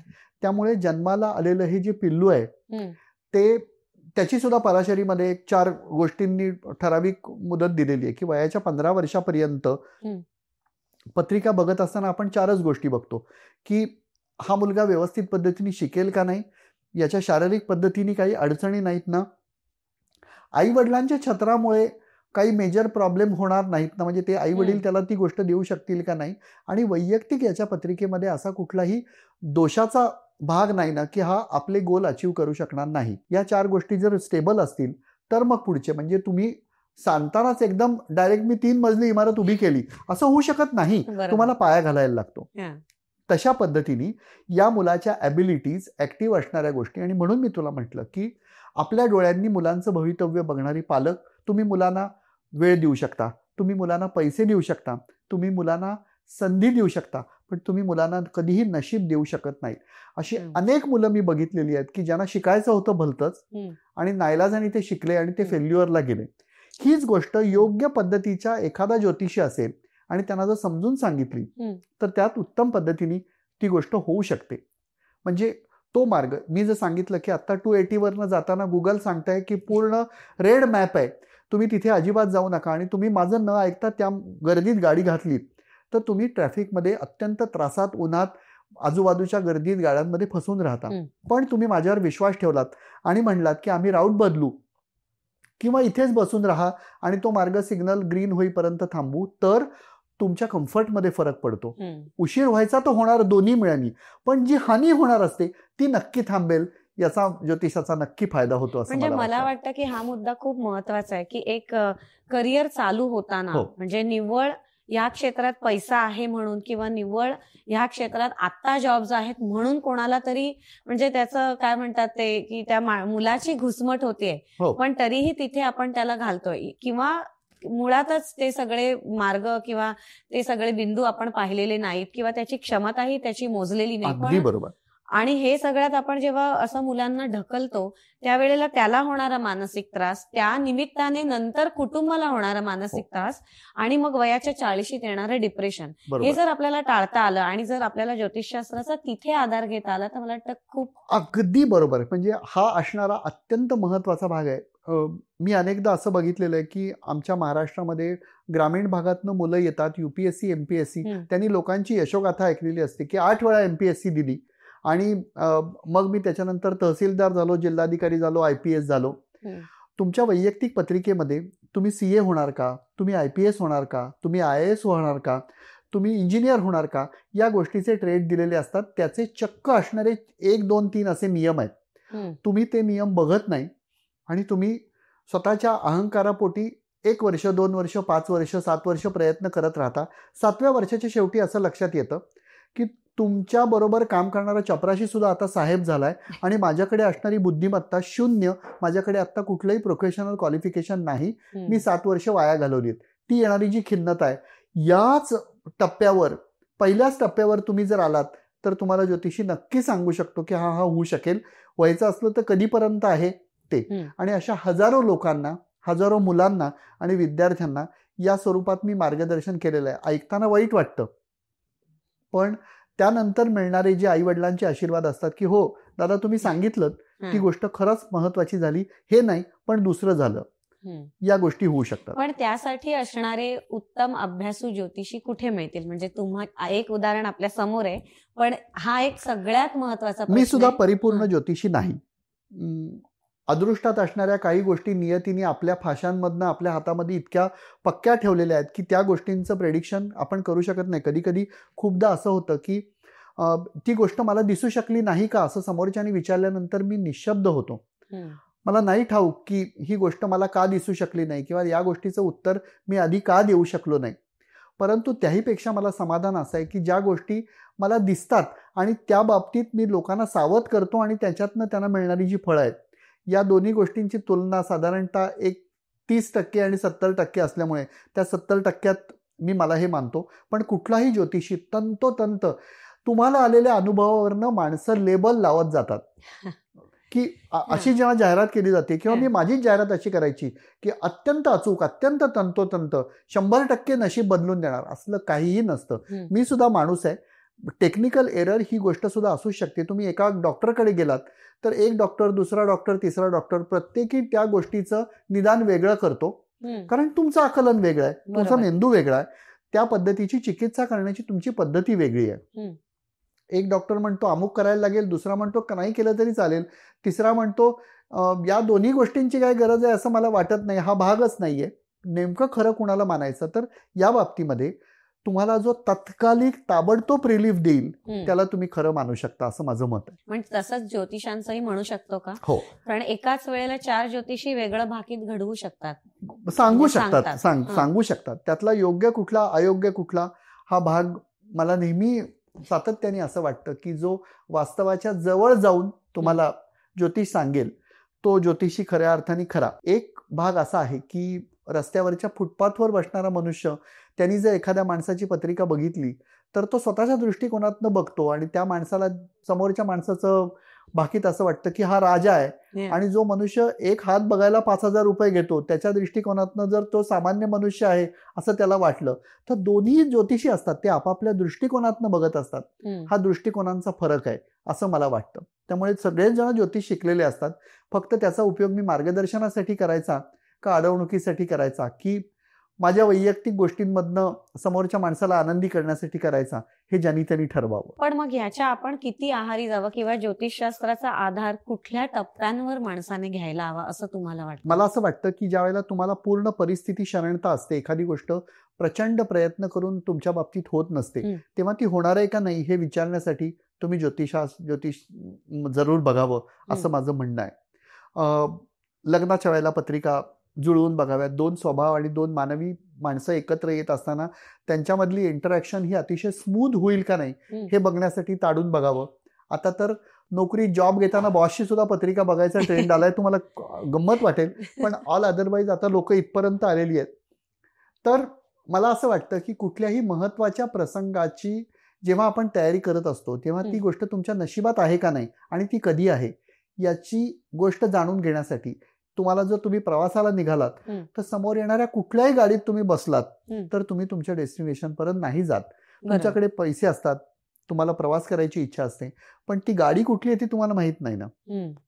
ज्योतिषी ठराविक पद्धतीने इकडून या स्टेशनवर जाणारी गाडी अमुक इतके वाजता येईल, त्या ठिकाणी तू गेलास आणि या गाडीत बसलास तर तिकडे पोचशील, असं जसं स्टेशन मास्तर सांगतो तसं ज्योतिषाचं काम आहे. पण बऱ्याचदा म्हणजे हा जो भाग तुम्ही सांगितलात की ते नशिबात असावंही लागतं किंवा त्या दिशेने तुमची गाडी वळवायला लागते. बरोबर. याच्यात खूप वादातीत मुद्दे आहेत. म्हणजे there are concept that says की सगळं पॉझिटिव्हली अफर्मेशन्स करा आणि तुम्ही तुमच्यावर विश्वास ठेवा आणि काम करा आणि मग बघा आणि हा सगळा आधार घेऊ नका. पण हे तितकंच खरंय की 50% सिच्युएशन्स असू शकतात त्याच्यात यश मिळणं आणि न हा वेगळा भाग झाला. पण प्रयत्नच नाही करायचे हेही चुकीचे आहेत. बरं, चुकीच्या दिशेला प्रयत्न करायचे, क्षमता, हा सगळा वेगळा भाग आहे. पण मग ह्या सगळ्याचा सखोल अभ्यास करून त्या समोरच्या माणसाला ते उमजणं हा एक वेगळा भाग आहे. अगदी बरोबर आहे. तर ते ज्योतिषाने म्हणजे मला असं वाटतं की ती मोठी रिस्पॉन्सिबिलिटी जी तुम्ही म्हणालात की ती अशा पद्धतीने सांगणं, ज्योतिषावर ही फार मोठी जबाबदारी आहे. कधी कधी अशी गोष्ट असते की ज्योतिषी, मला असं वाटतं, अतिशय धक्कादायक असणारं विधान आहे की 90% आम्ही देणाऱ्या गोष्टी ज्या असतो त्या प्लासिबो आहेत असं म्हटलं जातं.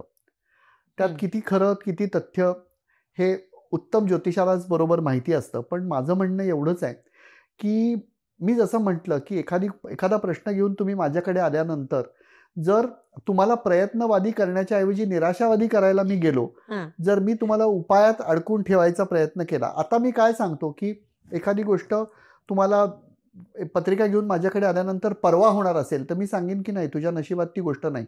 पण पूजा केलीस तर मात्र होईल. की लगेच आशावादी असणारा तू समोरचा मनुष्य ताबडतोब निराशावादी होऊन तो म्हणेल हा बरं ठीक आहे चला, असं देव काहीच सांगत नाही. आणि मग तुम्ही उद्या ती माझ्याकडनं कचकचित पूजा करून घेता आणि परवा तुमचं काम होतं, जे काम परवा होणारच होतं अहो. कारण तुम्ही त्याच्यासाठी वेळ घातलाय, प्रयत्न केलाय, त्याच्यासाठी तेवढे कष्ट घेतलेले आहेत, तेवढं डेडिकेशन दिलंय. फक्त तुम्हाला काय माहिती नाहीये ते कधी होणार आहे ते मला दिसलं ना. पण त्याचाच नेमका फायदा मी घेतो. त्यामुळे जीवनाच्या प्रत्येक टप्प्यावर ज्योतिषाचा आणि सुजाण ज्योतिषाचा जरूर हे घ्यावा की ही गोष्ट मी करावी का, कधी करावी आणि त्याचा स्टार्टिंग पॉइंट कुठला, हा भाग आहे. आता आपल्याकडे श्रोत्यांचे बरेच प्रश्न आलेले आहेत. मला वाटतं की ते घ्यायलाच हवेत, नाही तर ह्या चर्चा थांबणार नाहीत.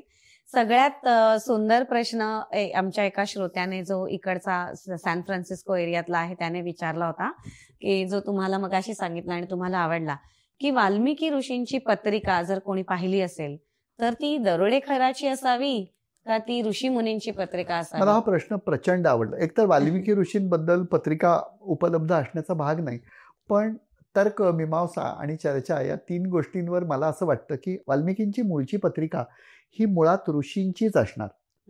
याचं कारण असं की तुम्हाला काळसर रंगाचा दगड तुमच्या समोर दिसतो आहे आणि तो घासून पुसून तुम्ही चकचकीत करता आणि नंतर तुमच्या असं लक्षात येतं की अरे ते खरं सोनं आहे, पण ते मुळात सोनं असावं लागतं. वाल्मिकींनी पथभ्रष्टतेमुळे किंवा पूर्वजन्मातल्या असणाऱ्या काही कर्मांमुळे भलेही अनेक लोकांचे जीव घेतले, भलेही अनेक लोकांना लुटलं, परंतु परमेश्वराच्या परमतत्वाचा स्पर्श झाल्यानंतर वाल्मिकी ऋषींमध्ये जे रूपांतरण झालं तर मुळात ते पोटेन्शियल असल्याशिवाय झालं नाही असं माझं मत आहे. त्यामुळे त्याचं उत्तर असं की मुळात वाल्मिकींची पत्रिका ही ऋषीचीच, पण ऋषी असण्याच्या आधी जी पथभ्रष्टता होती ती पथभ्रष्टता परमेश्वरी संकल्पाने त्यांनी दूर करण्याचा प्रयत्न केला. त्या पद्धतीचं कर्म 100% वापरलं आणि त्यांना ज्या क्षणी वाल्मिकीचा म्हणजे वाल्याचा वाल्मिकी होण्यासाठी जो भाग लागला तोही मनुष्य कोणीतरी तशाच पद्धतीने परमेश्वराची कृपा घेऊन त्याला आला असेल की तुझी दिशा चुकतेय, याऐवजी या दिशेने जा, तीही दिशा दर्शन झालं असणार आणि त्यांना दिशा सापडली आणि त्यांच्याकडून जे उत्पत्ती झाली तर ती सोन्यासारखी होती. त्यामुळे मूळची पत्रिका ही 100% ऋषीचीच पत्रिका असणार. वा. तशाच अनुषंगाने मला पडलेला प्रश्न की जेव्हा बुद्धांची पत्रिका बघितली गेली सिद्धार्थाची, त्यावेळेला 2 शक्यता वर्तवल्या, राजा किंवा अलख निरंजन. पण मग तरीही आशावाद असा घरच्यांचा की राजाच होईल आणि मग बाकी ज्या परिस्थिती निर्माण केल्या गेल्या त्याने पण ती इतरांची आशा होती. वैयक्तिक बुद्धांच्या म्हणजे पत्रिका मधला जो भाग होता तो भाग हा निरातिशय, ज्याला आपण जीवनाचं तथ्य, सत्व आणि जी मिथ्या असणारा भाग आहे, या तिन्ही गोष्टी एकाच वेळेला प्रज्ञा अवस्थेत त्या माणसाला मिळणार हा त्याच्या पत्रिकेतला योगच होता. म्हणजे तुम्हाला असं वाटतं की तो विरक्त होऊन गेला. ज्या या तिन्ही गोष्टी तुमच्या आयुष्यामध्ये परमानंद घेऊन येतात. त्या क्षणी तुम्हाला इतर कुठल्याही गोष्टींबद्दल आसक्ती राहत नाही, कुठलीही गोष्ट राहत नाही. म्हणजे बुद्धाच्या बाबतीमध्ये तुम्ही जर हा प्रश्न बुद्धाला विचारला असता की तू तर राजा होऊ शकत होतास, पण तू हा निवृत्तीचा मार्ग सोपवलास, तर त्यावेळेला कदाचित मला असं वाटतं की बुद्धांनी असं उत्तर दिलं असेल की मला ज्या वेळेला आत्मप्रेरणा किंवा स्वात्मबोध झाला तो इतका आनंदाचा होता की उद्या तुम्हाला जर साक्षात परमेश्वर तुमच्या समोर येऊन म्हणला की तुला काय हवं ते माग, तर तुम्ही मोटार गाडी बंगला मागणार नाही. तुम्ही म्हणाल की मला तुझ्यात सामावून घे, मला सगळं मिळालं. तसंच कदाचित ती गोष्ट असेल. त्यामुळे बुद्धांनी हे व्हावं का ते व्हावं या दोन गोष्टींच्या अपेक्षा होत्या आणि प्रत्यक्षात असणारी जी गोष्ट होती ती त्याला मिळालेला परत परमेश्वरी परमचिंतनाचा त्याला मिळालेला जो बोध होता तो बोध इतका आनंददायी होता की त्यांनी सगळं सर्वस्वावर पाणी सोडायचं ठरवलं असेल आणि तो किती आनंदित झाला असेल हे बघ. हो ते आहेच. आणि त्यानंतर कित्येक आपल्या अनुयायांना अजूनही राईट किती जणांना त्याच्यामुळे आनंद उपभोगता येतोय. म्हणजे राजा झाला असता तर तो त्यांनी फक्त एका राज्यावर राज्य केलं असतं. तो बुद्ध झाला आणि त्यांनी अनेक बुद्धिमंतांवर राज्य केलं असं माझं मत आहे. बरोबर. म्हणजे खऱ्या अर्थाने हा राजाचा काही जनरेशनचा म्हणजे राज्य हे तेवढ्या पुरतं मर्यादित राहतं. आज जे बुद्धाचे विचार आहेत किंवा जी बुद्धांनी दिलेली जी प्रेरणा आहे किंवा त्याच्यातनं निर्माण झालेली जी जबरदस्त स्थिती आहे ती ह्या पिढीत सुद्धा आपण अनुभवू शकतो. राजसत्ता काही कालावधीसाठी होती, म्हणजे त्याही बाबतीत तोही राजाचाच योग असं माझं मत आहे. वा, मला वाटतं की याच्यावर तुम्ही सुंदर लेखन किंवा कविता करू शकाल. कवितेच्या भागाकडे आपण नंतर वळूया, पण तत्पूर्वी अजून काही प्रश्न आहेत आणि ते खूप छान आहेत म्हणून मला घ्यायचे. सिद्धार्थ यांनी एक प्रश्न विचारला की बाळाचा जन्माची वेळ किंवा त्याची बर्थ डेट ही आपण प्रेडिक्ट करू शकतो का? नाही. आपण बाळाच्या जन्माची वेळ कधीही प्रेडिक्ट करू शकत नाही, परंतु आत्ताच्या कालावधीमध्ये एखाद्या चांगल्या ज्योतिषाला विचारून तत्कालीन परिस्थितीमध्ये मॅक्झिमम चांगले ग्रह किंवा मॅक्झिमम शुभ ग्रह एकत्रित असताना बरोबर त्या कालावधीमध्ये सिझेरियन होऊन त्या बाळाचा जन्म आपण घडवू शकतो.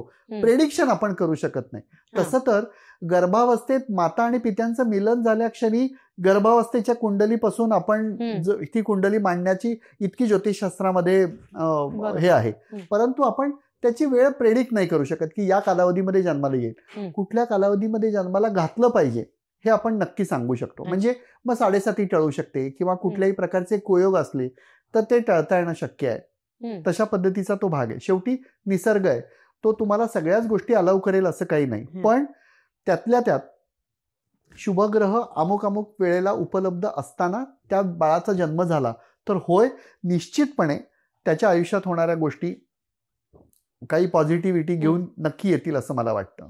पण आता तुम्ही जो विषय म्हणलात की मुळात जेव्हा तो गर्भ कन्सीव्ह होतो म्हणजे like that embryo gets conceive, त्यावेळेची सुद्धा पत्रिका मांडता येते? त्यावेळेची सुद्धा 100% पत्रिका मांडता येते. म्हणजे त्यावेळेला मग 9 महिने 9 दिवस हा जो दिलेला आयुर्वेदाच्या अनुषंगाने दिलेला जो भाग आहे किंवा पाराशरीमध्ये 120 वर्षाच्या ग्रहदशांच्या सूक्ष्म दशांपर्यंत अगदी प्राणदशांपर्यंत आपण जाऊन ती गोष्ट बघू शकतो, हा तो भाग आहे. पण या बाबतीमध्ये आता जे प्रॉडक्ट आपल्याला आणायचं आहे त्या प्रॉडक्टला आपण एनहान्स कसं करू शकतो या गोष्टीमधून किंवा जे एन्व्हायरमेंट त्याला पोषक ठरेल त्या एन्व्हायरमेंटमध्ये बघण्यापेक्षा ते कन्सेप्शन कधी झालंय हे बघण्याची जशी आपल्याला गरज वाटत नाही, ती सोय उपलब्ध आहे. पण त्यांनी करणार काय? तुम्ही करणार काय की हो ठीक आहे या वेळेला कन्सेप्शन झालं, बरं मग पुढे पण ते आता आहे ते केव्हा जन्माला येऊ शकतं अशी गोष्ट असू शकते. अरे वा. आणि मग त्यासोबत प्रीमॅच्युअर बेबीज किंवा ह्या सगळ्याचाही आपल्याला बोध करता येतो का? निश्चितपणे प्रीमॅच्युअर बेबीच्या बाबतीतला बोध करता येतो, पण तो आईच्या पत्रिकेवरनं करता येतो, तो मुलाच्या पत्रिकेवरनं नाही. म्हणजे ते बेबी प्रीमॅच्युअर झालं की तशा पद्धतीत ते जन्माला आलं असेल असं आपण सांगू शकतो किंवा त्याच्या वाढीच्या संदर्भात आपण काही अनुमानात तर्क अंदाज बांधू शकतो. पण आईच्या वैयक्तिक पत्रिकेमध्ये मात्र नक्की सांगू शकतो की डिलिव्हरीची ही वेळ होती आणि त्याच्यामध्ये कदाचित पंचमाचा कार्येश थोडासा बिघडलेला असेल किंवा त्या कालावधीमध्ये प्रसूती आणि हा भाग असेल तो क्रिटिकल राहू शकतो किंवा आधी होऊ शकते. ही आईच्या पत्रिकेत आपण जास्त योग्य पद्धतीने सांगू शकतो. म्हणजे आई वडिलांच्या ग्रहांचा परिणाम मुलांवरती एक काही काळ असूच शकतो. आणि आणखीन आपल्याकडे असणारी एक तथ्यांशाची गोष्ट तुम्हाला मी सांगतो की पत्रिका करण्याच्या वेळेला मध्ये पण आणि जन्मामध्ये पण प्रचंड वेगवेगळ्या गोष्टी सांगितल्या जातात. तर कायमस्वरूपी लक्षात ठेवा की आईच्या उदरातनं बाळ बाहेर आल्यानंतर ज्या क्षणी नाळ कापली जाते तेव्हाच बाळ पहिला श्वास घेऊ शकतं आणि ते रडतं. आईच्या शरीरापासून अलग केलेलं बाळ तो जन्माचा वेळ धरणं आवश्यक नाही. नाळ विच्छेदन हा भाग शास्त्रांनी सांगितलेला आहे. कारण नाळ कापल्याशिवाय तोपर्यंत तुम्ही आईच्याच ऑर्गनला जोडलेले असता. तुम्ही स्वतंत्र श्वास केव्हा घ्याल? ज्या क्षणी नाळ कट केली जाते त्या क्षणी ऍक्टिव्हेट. हा आयुर्वेदाचा असणारा सगळ्यात भाग आहे. हा शरीरशास्त्राचा भाग आहे आणि यात कधीच कोणी चॅलेंज करू शकणार नाही. त्यामुळे नालविच्छेदन ज्या क्षणी होईल आणि तो पहिलं श्वास जो घेईल त्यावेळेला पूर्व क्षितिजावर असणारी पत्रिका ही तुमच्या अस्तित्वाचा पुरावा म्हणून तुम्हाला जोडली जाते. असं भाग आहे. पण मग ती वेळ जर योग्य नोंदली गेली नसेल तर मग बाकीची भागी तर अर्थातच. पण त्याच्यामधला असणारा इतका सूक्ष्म असणारा भाग हल्ली फार कमी प्रगत पद्धतीनं नोंदवला जातो. पण अदरवाईज 5-10 मिनिटाचा फरक किंवा आपल्या इकडे तर वेगवेगळ्या पद्धतीने माणसं जन्माला येतात असं माझं म्हणणं आहे. याच्यावर लोक नेहमी हसतात. म्हणजे 37 नाही ही तत्व झाली. 1 जून ही शाळेच्या अनुषंगाने जन्माला आलेली मुलं असतात. त्यानंतर आईला आजीना किंवा आजोबांना कुठल्या तरी एकादशीच्या 3ऱ्या दिवशी किंवा होळी पौर्णिमेच्या आदल्या दिवशी जन्माला आला, गाई चरायला गेला तेव्हा, झुंजूमुंजू झालं तेव्हा, दुपारच्या माध्यान्नीला आपल्याकडे माधुकरी मागायला येतो तेव्हा, अशा पद्धतीने आपल्या जन्माच्या वेळा ठरवल्या जातात ज्या की खऱ्या नसतात. आणि मग स्टार्टिंग पॉइंटच म्हणजे अमुक एका ठिकाणचं अंतर 150 किलोमीटर आहे. कुठून नाही माहिती. तुम्हाला जर मूळ मुद्दाच माहित नसेल तर तिथून तुम्ही दुसऱ्या याच्यापर्यंत अंतर मोजणार कसं? तशा पद्धतीने म्हणून आम्हा ज्योतिषांना तो एक फार मोठा हे आहे की आमचा जर अंदाज चुकला तर तुमची पत्रिका बरोबर नव्हती असं तुमच्यावर खापर आम्ही नक्की फोडू शकतो. बरोबर. पण ज्यांच्या पत्रिका सारांशाने खऱ्या आहेत किंवा म्हणजे त्याला प्रमाण आहे, हा अत्यंत बरोबर शब्द आहे. सारांशाने खऱ्या आहेत हा अत्यंत बरोबर शब्द आहे. कारण ते परत नाल विच्छेदनाची वेळ हे माहित नव्हतं आम्हाला आणि तीच योग्य नोंदलेली आहे की नाही. परत तो नोंदणाऱ्याला तेही कळायला पाहिजे की हेच नोंदायचं. म्हणजे तो नाळ कापेल का आई वडिलांना वेळ देईल. राईट. म्हणजे आणि lot of conspiracies around it. पण अजून काही छान प्रश्न आहेत पॉलिटिकल दृष्ट्या. कारण तुम्ही ओबामांचं भविष्य वर्तवलं तर त्या दृष्टीने खूप जणांना जिओ पॉलिटिकल प्रचंड प्रश्न पडलेले आहेत आणि जे मला घ्यावेसे वाटतात कारण ते सगळे आपल्या रिलेटेड आहेत. सगळ्यात महत्वाचा आणि पहिला प्रश्न म्हणजे आता जगात जी 2 मोठी युद्ध चालू आहेत की एक युद्ध तर आता 2-1 वर्ष झाली त्याचा अजूनही सांगता झालेली नाही. ते रशिया युक्रेन युद्ध केव्हा संपणार. दुसरं आता इस्रायल पॅलेस्टाईन युद्ध चालू झालं आणि त्यात आता वेगवेगळी राष्ट्र एकत्र यायला लागली आणि 2 गट व्हायला लागलेत. तर ह्या युद्धाची सांगता. आणि तिसरा महत्वाचा भाग की जो आम्हा अमेरिकन्सना किंवा इंडियन्सना म्हणजे सगळ्यात कामाची झळ पोचवून देईल ते म्हणजे चायना तायवानचे होत असणारे इकडेचे तिकडचे संबंध आणि त्यानुसार जगाला मिळणारी इकॉनॉमी किंवा बाकी त्याचे होणारे परिणाम. तर हे 3 मुद्दे आहेत. तर ते तुम्ही कशा अनुषंगाने त्याकडे पाहायला हवं रॅदर दॅन जस्ट रिझल्ट की हा असा रिझल्ट आहे. सगळ्यात पहिल्यांदा तुझ्या विद्वत्तेला मी मनपूर्वक नमस्कार करतो. एखाद्या राष्ट्राने दुसरं राष्ट्र हे फिनिश व्हावं याच्यासाठी जितक्या वेगाने अण्वस्त्र टाकली नसतील तितक्या वेगाने तू माझ्यावर प्रश्न टाकत गेलीस. मला असं वाटतं की आपण पहिल्या प्रश्नाकडे घेऊया. आता जो भाग होता ज्याला आपण युद्धाची कन्सेप्ट म्हणतो, ज्या वेळेला मंगळ आणि राहू यांच्यासारखे संहारक ग्रह एकत्र यायला सुरुवात होतात. मीन राशीमध्ये राहूनी ज्या वेळेला पदार्पण केलं 2023च्या डिसेंबरपासून त्यावेळेला या गोष्टीच्या युद्धखोरीची जळ जास्त पोचायला लागली असं मला वाटतं. त्यामुळे आत्ताच्या परिस्थितीपासून साधारणतः ऑगस्टपर्यंत या गोष्टीची झळ तीव्र स्वरूपात होत राहील असं मला वाटतं. जेव्हा गुरु वक्री होईल, गुरु वृषभ राशीमध्ये वक्री होईल, याला मेदिनीय ज्योतिषी म्हणतात. मेदिनी म्हणजे पृथ्वी. तर ठराविक पद्धतीचं देशाचं राष्ट्राचं भविष्य त्या पद्धतीने आपल्याला वर्तवता येणं शक्य आहे. तर मेदिनीय ज्योतिषाच्या आधारे राहू मंगळाच्या संहारक युतीमध्ये या गोष्टीला फक्त फ्युएल टाकत गेले परिस्थिती असं माझं म्हणणं आहे. हे युद्ध ऑगस्टपर्यंत आणखीन भडकेल आणि ऑगस्ट नंतर या युद्धाला उतरती कळा लागेल आणि ऑगस्ट ते 2025चा एप्रिल या कालावधीमध्ये टप्प्याटप्प्याने सामंजस्याने या गोष्टीचा युद्धविराम होत जाईल असं मला अतिशय आशादायक पद्धतीने सांगावंसं वाटतं.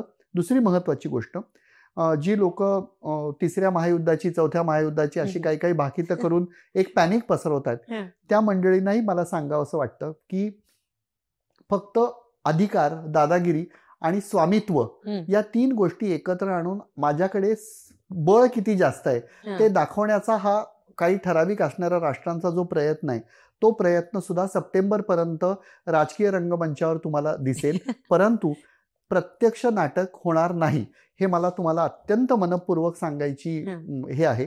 कारण आत्ताच्या कालावधीमध्ये अशा प्रकारचं युद्ध हे कुणालाही परवडणारं नाही. त्यामुळे ज्याला आपण जगाचा विनाश म्हणतो, आतापर्यंत आपण अनेक बघितलं, स्कायलॅब पडणार आहे जगाचा विनाश होईल, महापूर येणार आहे जगाचा विनाश होईल, असं काहीही झालं नाही. तशा पद्धतीने या युद्धाच्या बाबतीमध्ये सगळ्यात महत्वाचा असणारा भाग 2020 पासून धनु राशीमध्ये, मकर राशीमध्ये, कुंभ राशीमध्ये आणि मीन राशीमध्ये या 4 ग्रहांमध्ये ग्रहांच्या झालेल्या अतिशय प्रक्षोभक युत्या आणि 30-30 वर्षांनी आलेली अतिशय त्रासदायक ग्रहांची समीकरणं ही या गोष्टींमध्ये या ग्रहांना खाईत ओढणारी ठरली.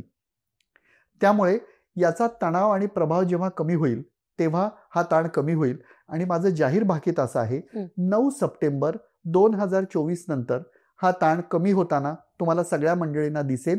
युद्धाचं सावट पूर्णपणे कमी होताना 2025च्या एप्रिलला शांतता आणि सामंजस्य प्रस्थापित झालेलं तुम्हाला नक्की बघायला मिळेल. आता चायना आणि तैवान किंवा या बाबतीतले असणारे जो असणारा भाग आहे, आक्रमकता, प्रदेश ग्रॅब करण्याची वृत्ती आणि राक्षसी महत्वाकांक्षा, या 3 गोष्टींनी माणसांना, राष्ट्रांना लढायला आणि दुसऱ्यावर वर्चस्व स्थापित करायला नेहमी कारण उद्युक्त केलेला आहे.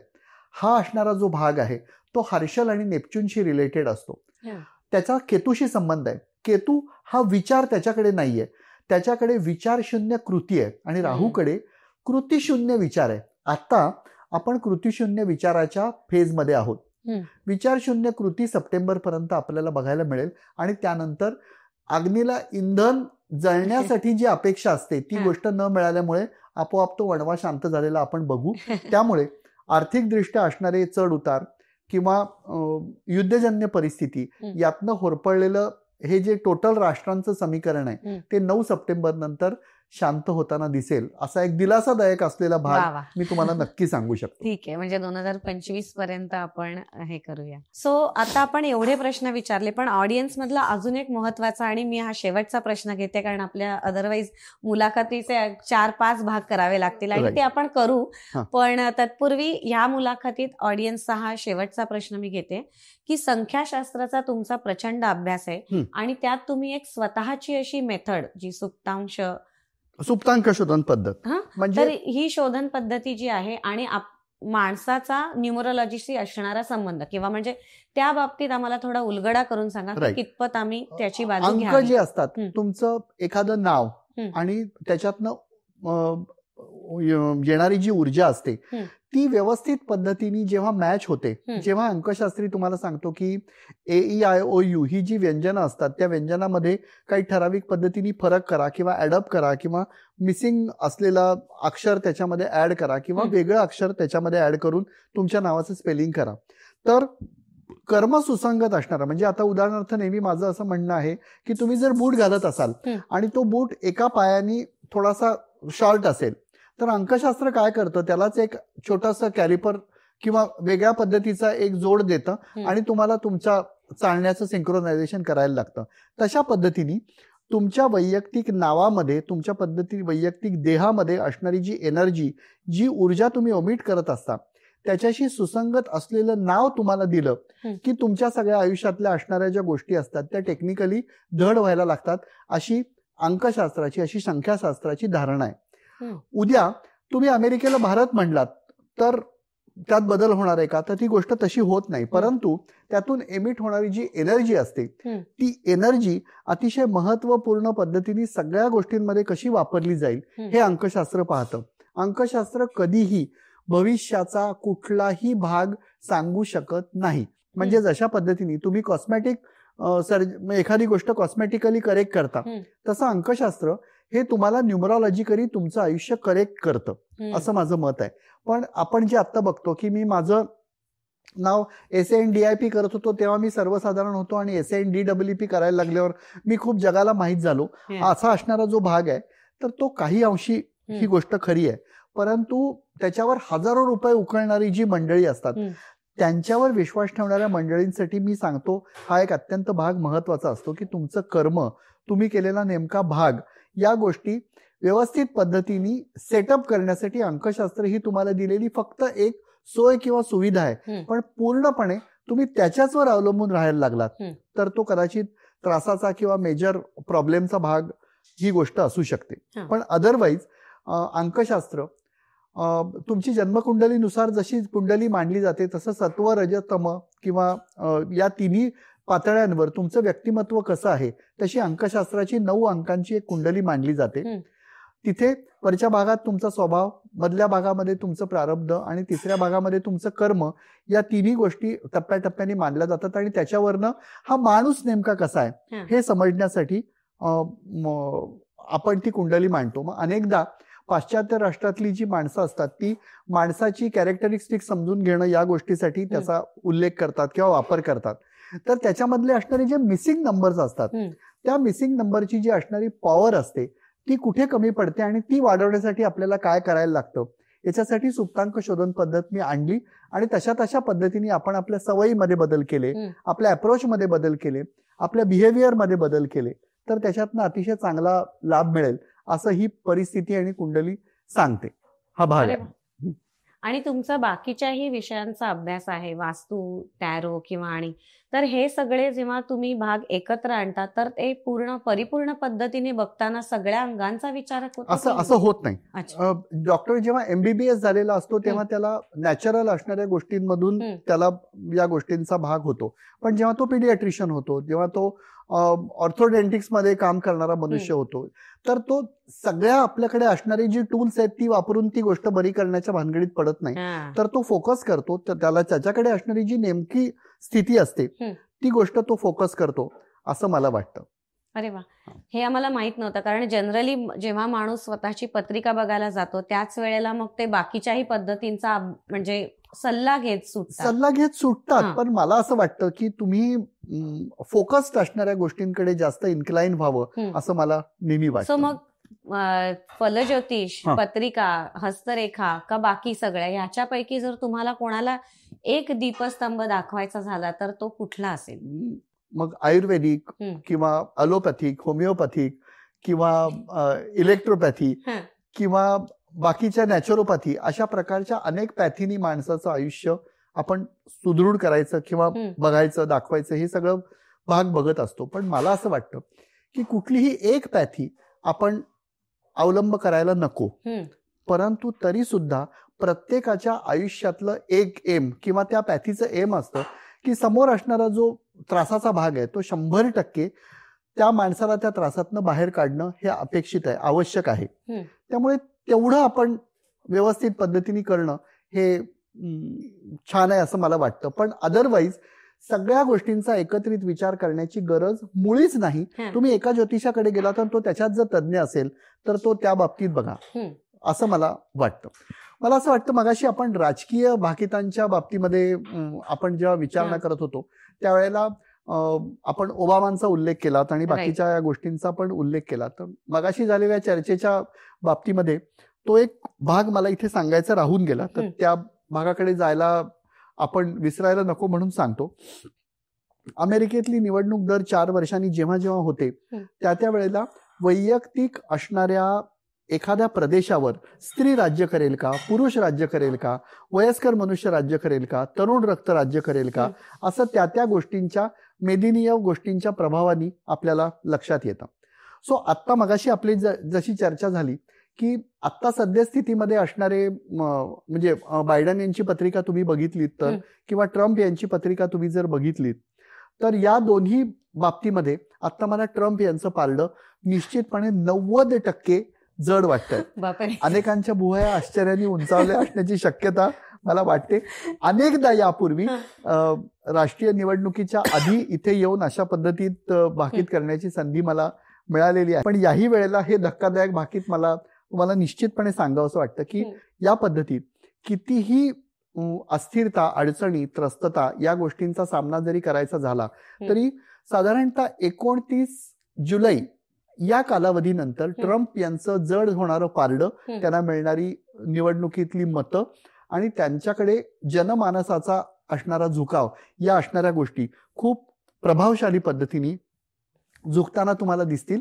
ऑन द वे आता सध्याचे जे प्रचलित असणारे तुमचे राष्ट्राध्यक्ष आहेत त्यांच्या पत्रिकेमध्ये ज्याला आपण म्हणतो ना की विझण्याआधी दिवा जास्त तेवतो किंवा मोठा होतो, तशा पद्धतीची परिस्थिती मला दिसते. पण दोघांमध्ये एक या पद्धतीत तुम्ही जर विचार केलात तर मला असं 100% वाटतं की आता ट्रम्प यांचं पारडं 90% जड आहे आणि पुढचे कदाचित अध्यक्ष म्हणून जेव्हा ट्रम्प शपथ घेतील तेव्हा या एपिसोड मधला हा रेफरन्स बघायला विसरू नका असं मी तुम्हाला सांगेन. काय ओपन चॅलेंज आहे.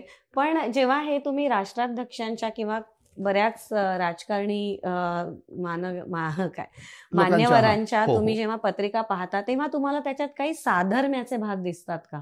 की मला असं वाटतं की पत्रिकेमध्ये सप्तमाचा कारकेश दशमात असला आणि तो अत्यंत बलवान असला आणि त्याच्यावर धनस्थानाची आणि कर्मस्थानाची असणारी पूर्ण पॉझिटिव्हिटी त्याला मिळत असेल तर तो म्हणजे सोशली अतिशय वेल कनेक्टेड असतो.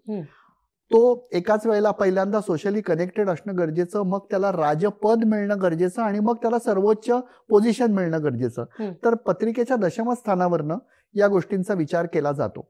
त्यामुळे जी लोक आता राष्ट्राध्यक्ष झालेली असतील तर दोघांच्याच पत्रिका आपण बघायची गरज नाही. ज्या म्हणून राष्ट्राध्यक्षांच्या पत्रिका तुम्ही बघितल्या असतील तर मी सांगितलेलाच नियम तिथे लागू होईल असं मला वाटतं. आणि मी सांगितलेला नियम म्हणजे मला माहिती आहे म्हणून, मी केलेला नियम म्हणून नव्हे, पण मला माहिती आहे म्हणून मी तुम्हाला ही गोष्ट सांगतो की सप्तमस्थानचा कार्य दशमात जर अत्यंत बलवान स्वरूपात असेल तर असा मनुष्य लोकसंग्रही असतो, त्याला राज्यपद मिळतं आणि नंतर कधीतरी त्याचा उदय जेव्हा होतो आणि सर्वोच्च असणाऱ्या ग्रहस्थिती येतात त्यावेळेला त्याला त्या राज्याचं प्रमुख पद उपभोगायला मिळतं. अशा अनेक राजकारण्यांच्या पत्रिका मी गेल्या बघितल्यात. महाराष्ट्रात झालेल्या सत्यानाट्यामध्ये सुद्धा अशा मंडळींच्या पत्रिका मी बघितलेल्या आहेत. देशोदेशीच्या प्रमुखांच्या पत्रिका बघण्याचं एक छोटंसं व्यसन आणि छंद मला आहे असं मला वाटतं. तर या बाबतीत हे माझं भाकीत आहे, म्हणजे ते आवर्जून तुमच्या प्रेक्षकांपर्यंत मांडण्याची या पॉडकास्ट तर्फे मला संधी मिळाली याच्याबद्दल तर मी फारच तुमचा आभारी आहे. नाही म्हणजे आता आमचे इन्व्हेस्टमेंटचे जे कोणी असतील कुठे कुठल्या स्टॉक्सना टाकायचे पैसे किंवा काय त्यांना त्यांचं मला वाटतं उत्तर याच्यातनं थोड्याफार पद्धतीने मिळतंय. सो एक शेवटचा आणि महत्वाचा प्रश्न ज्योतिषशास्त्राच्या दृष्टीने की जर हे शास्त्र इतक्या परिमाणासहित परिपूर्ण शास्त्र मांडलं गेलेलं आहे, याच्यात जसं तुम्ही म्हणतात की याच्यात आपण कुठलाही भर टाकलेला नाही, हे मांडलेलं शास्त्राचा पूर्ण अभ्यास करून आपण ही बाकी ठरवतो किंवा त्याचा वेगवेगळ्या फील्डच्या अनुषंगाने आपण वापर करतो. मेडिकल किंवा लग्नाचीही गोष्ट म्हणा किंवा इतर कुठलीही महत्वाची ट्रान्सफॉर्मेशनल कार्य जी करण्यासाठी याचा वापर आपण चांगल्या पद्धतीने करू शकतो. मग असं असताना ज्योतिषशास्त्र हा एक अभ्यासाचा विषय न राहता किंवा न पाहता किंवा त्याची मान्यता युनिव्हर्सिटी विद्यापीठात त्याची मान्यता मिळावी यासाठीचं होणारं काय कार्य अपेक्षित आहे? सुदैवाने आत्ताच्या कालावधीमध्ये नीती आयोग आणि बाकीच्या इतर अनुषंगाने या गोष्टींना एक फ्री वे दिला गेलेला आहे आणि आधीच असणारी काही सरकार आणि त्यांची विचारसरणी या सगळ्या गोष्टींचा एकत्रित विचार आपण जर केला तर आताच्या पद्धतीने हे लिबरलायझेशन होताना मला दिसतं आहे. जी गोष्ट शास्त्र आहे का नाही त्या गोष्टीची पूर्ण मीमांसा करण्याच्या आधीच त्याच्यावर एक ठप्पा मारला गेलेला होता. तर तो ठप्पा बाजूला सारून आता या गोष्टी व्यवस्थित पद्धतीने शिकून त्याचा अनुभव घ्यावा आणि मग ते खरं आहे का नाही खोटं आहे का नाही या गोष्टी ठरवाव्यात अशासारख्या असणाऱ्या गोष्टी आता पुढे यायला लागल्या. आणि त्यातून एक अत्यंत महत्वाची गोष्ट मला म्हणजे अंडरलाईन करावीशी वाटते की आता यातून शिकून विद्यार्थी तयार होतील, त्यांना नॉलेज मिळेल, मग ते खरं आहे का खोटं आहे याचा तुलनात्मक अभ्यास होऊ शकेल. पण आता अशा पद्धतीची विद्यापीठाची घटना पण झालेली आहे आणि अशा पद्धतीत लोक शिकतात. पण फक्त त्याच्यातला एक मेन प्रॉब्लेम असा होता की माझ्या गुरूंकडे मी शिकतो त्याची काही तत्व वेगळी, तुमच्या गुरूंकडे तुम्ही शिकता त्याची तत्व वेगळी, यात युनिफॉर्मिटी यायला पाहिजे. जसं बीकॉमचा जो पोर्शन मी शिकलो तसा तुम्ही शिकलात, तसा तिसरा मनुष्य शिकला असेल, तसा ज्योतिषाचा अभ्यासक्रम नाही. तर अशा पद्धतीचा ज्योतिषाचा एक युनिफॉर्म अभ्यासक्रम यायला पाहिजे. जी शास्त्र, जी संहिता, जी नियम, जी नियमावली, या सगळ्या गोष्टी काटेकोरपणाने मांडल्या गेलेल्या आहेत त्या अतिशय उत्तम पद्धतीने सिमिलरली सगळ्यांना शिकवल्या गेल्या पाहिजेत. आणि मग त्याला इंट्युटिव्ह पॉवरचा व्यवस्थित जोड देऊन यातून एक समाजाकडे सुदृढ दृष्टिकोनातनं बघणारा विद्यार्थी तयार झाला पाहिजे असं माझं मत आहे. पण मग त्यासाठी मला वाटतं की असे तुमच्यासारखे 4 ज्योतिष एकत्र येऊन त्याचं ते निरूपण करणं, ती संहिता लिहिणं, त्याच्यावर काम होणं हे महत्वाचं आहे. तर त्या संदर्भात आता तुमचं काही कार्य चालू आहे का? या संदर्भात माझं आत्ताचं तर कार्य असं काही चालू नाहीये, पण एवढं मी प्रामाणिकपणाने तुमच्यापर्यंत निश्चित गोष्ट पोचवू इच्छितो की असं जर कार्य मला करायला मिळालं तर आवर्जून मी ही गोष्ट तुम्हाला सांगू शकतो किंवा अशा पद्धतीचे प्रयत्न करू इच्छितो. पण तोपर्यंत आपण असं काही केलेलं नाही. परंतु ज्या क्षणी मला असे प्रयत्न करायला मिळतील आणि त्या पद्धतीत आता मी फक्त आपलं शास्त्र आणि ज्योतिषशास्त्र या गोष्टी किती विज्ञानानिष्ठ आणि तर्काधारित आहेत ते लोकांपर्यंत पोहोचवणं एवढं मात्र प्रामाणिकपणे करत राहतो. शास्त्रामागचं विज्ञान या कार्यक्रमाच्या अनुषंगाने तेवढंच मी करतोय. पण अदरवाईज मोठ्या स्केलवर आपण जेव्हा कार्यक्रम करत असतो किंवा अशा पद्धतीचा कार्यक्रम राबवतो त्यावेळेचा असणारा जो स्केल आहे ते स्केलवर मला अजून जायचंय किंवा पोचायचंय असं मला वाटतं. मला वाटतं की या कार्यक्रमानिमित्त हा जो काही आपण इथे विचार मांडलात आणि जसे तुम्ही आहात तसे अनेक ज्योतिषी हा कार्यक्रम नक्कीच पाहतील. तेव्हा मला वाटतं की तुम्ही सगळ्यांनी आता ही एक टीम बनवावी आणि ह्याच्या मागचा हा जो सखोल अभ्यास व्हायला पाहिजे. किंवा जर हे शास्त्रशुद्ध पद्धतीने आपल्याला आपल्या पुढच्या जनरेशनला त्यांच्या कामाला येईल या दृष्टीने जर ते शास्त्र आपल्याला वापरायचं आहे तर ते प्रयत्न होणे महत्वाचं आहे. आणि मला वाटतं की श्रोतेवर्ग किंवा प्रेक्षक वर्ग जे कोणी तुम्ही ऐकत आहात आणि असे कारभार म्हणजे या कारभाराला तुम्हाला हात लावायचा आहे तर मला वाटतं त्यांचा नंबर सगळीकडे उपस्थित आहे. मी तुम्हाला त्यांचे काही पत्ते देते. त्याला आपण कार्यभार म्हणू, कारण कारभार आणि कार्यभार या दोन गोष्टी फार महत्वाच्या वेगवेगळ्या डायगोनल जाणाऱ्या आहेत. बरोबर. त्यामुळे ह्या कार्यभागाला हातभार लागतील आणि त्यासाठी माझ्या या पॉडकास्टच्या निमित्ताने जर हा विषय येणार असेल तर मला वाटतं की हे माझं अहोभाग्य आहे. आणि असेच विषय आपण पुन्हा घेऊन येऊ. मला वाटतं की समधी अवचट यांच्याशी होणारी ही मुलाखत किंवा त्यांच्याशी होणाऱ्या गप्पा या कधीही न संपणाऱ्या आहेत.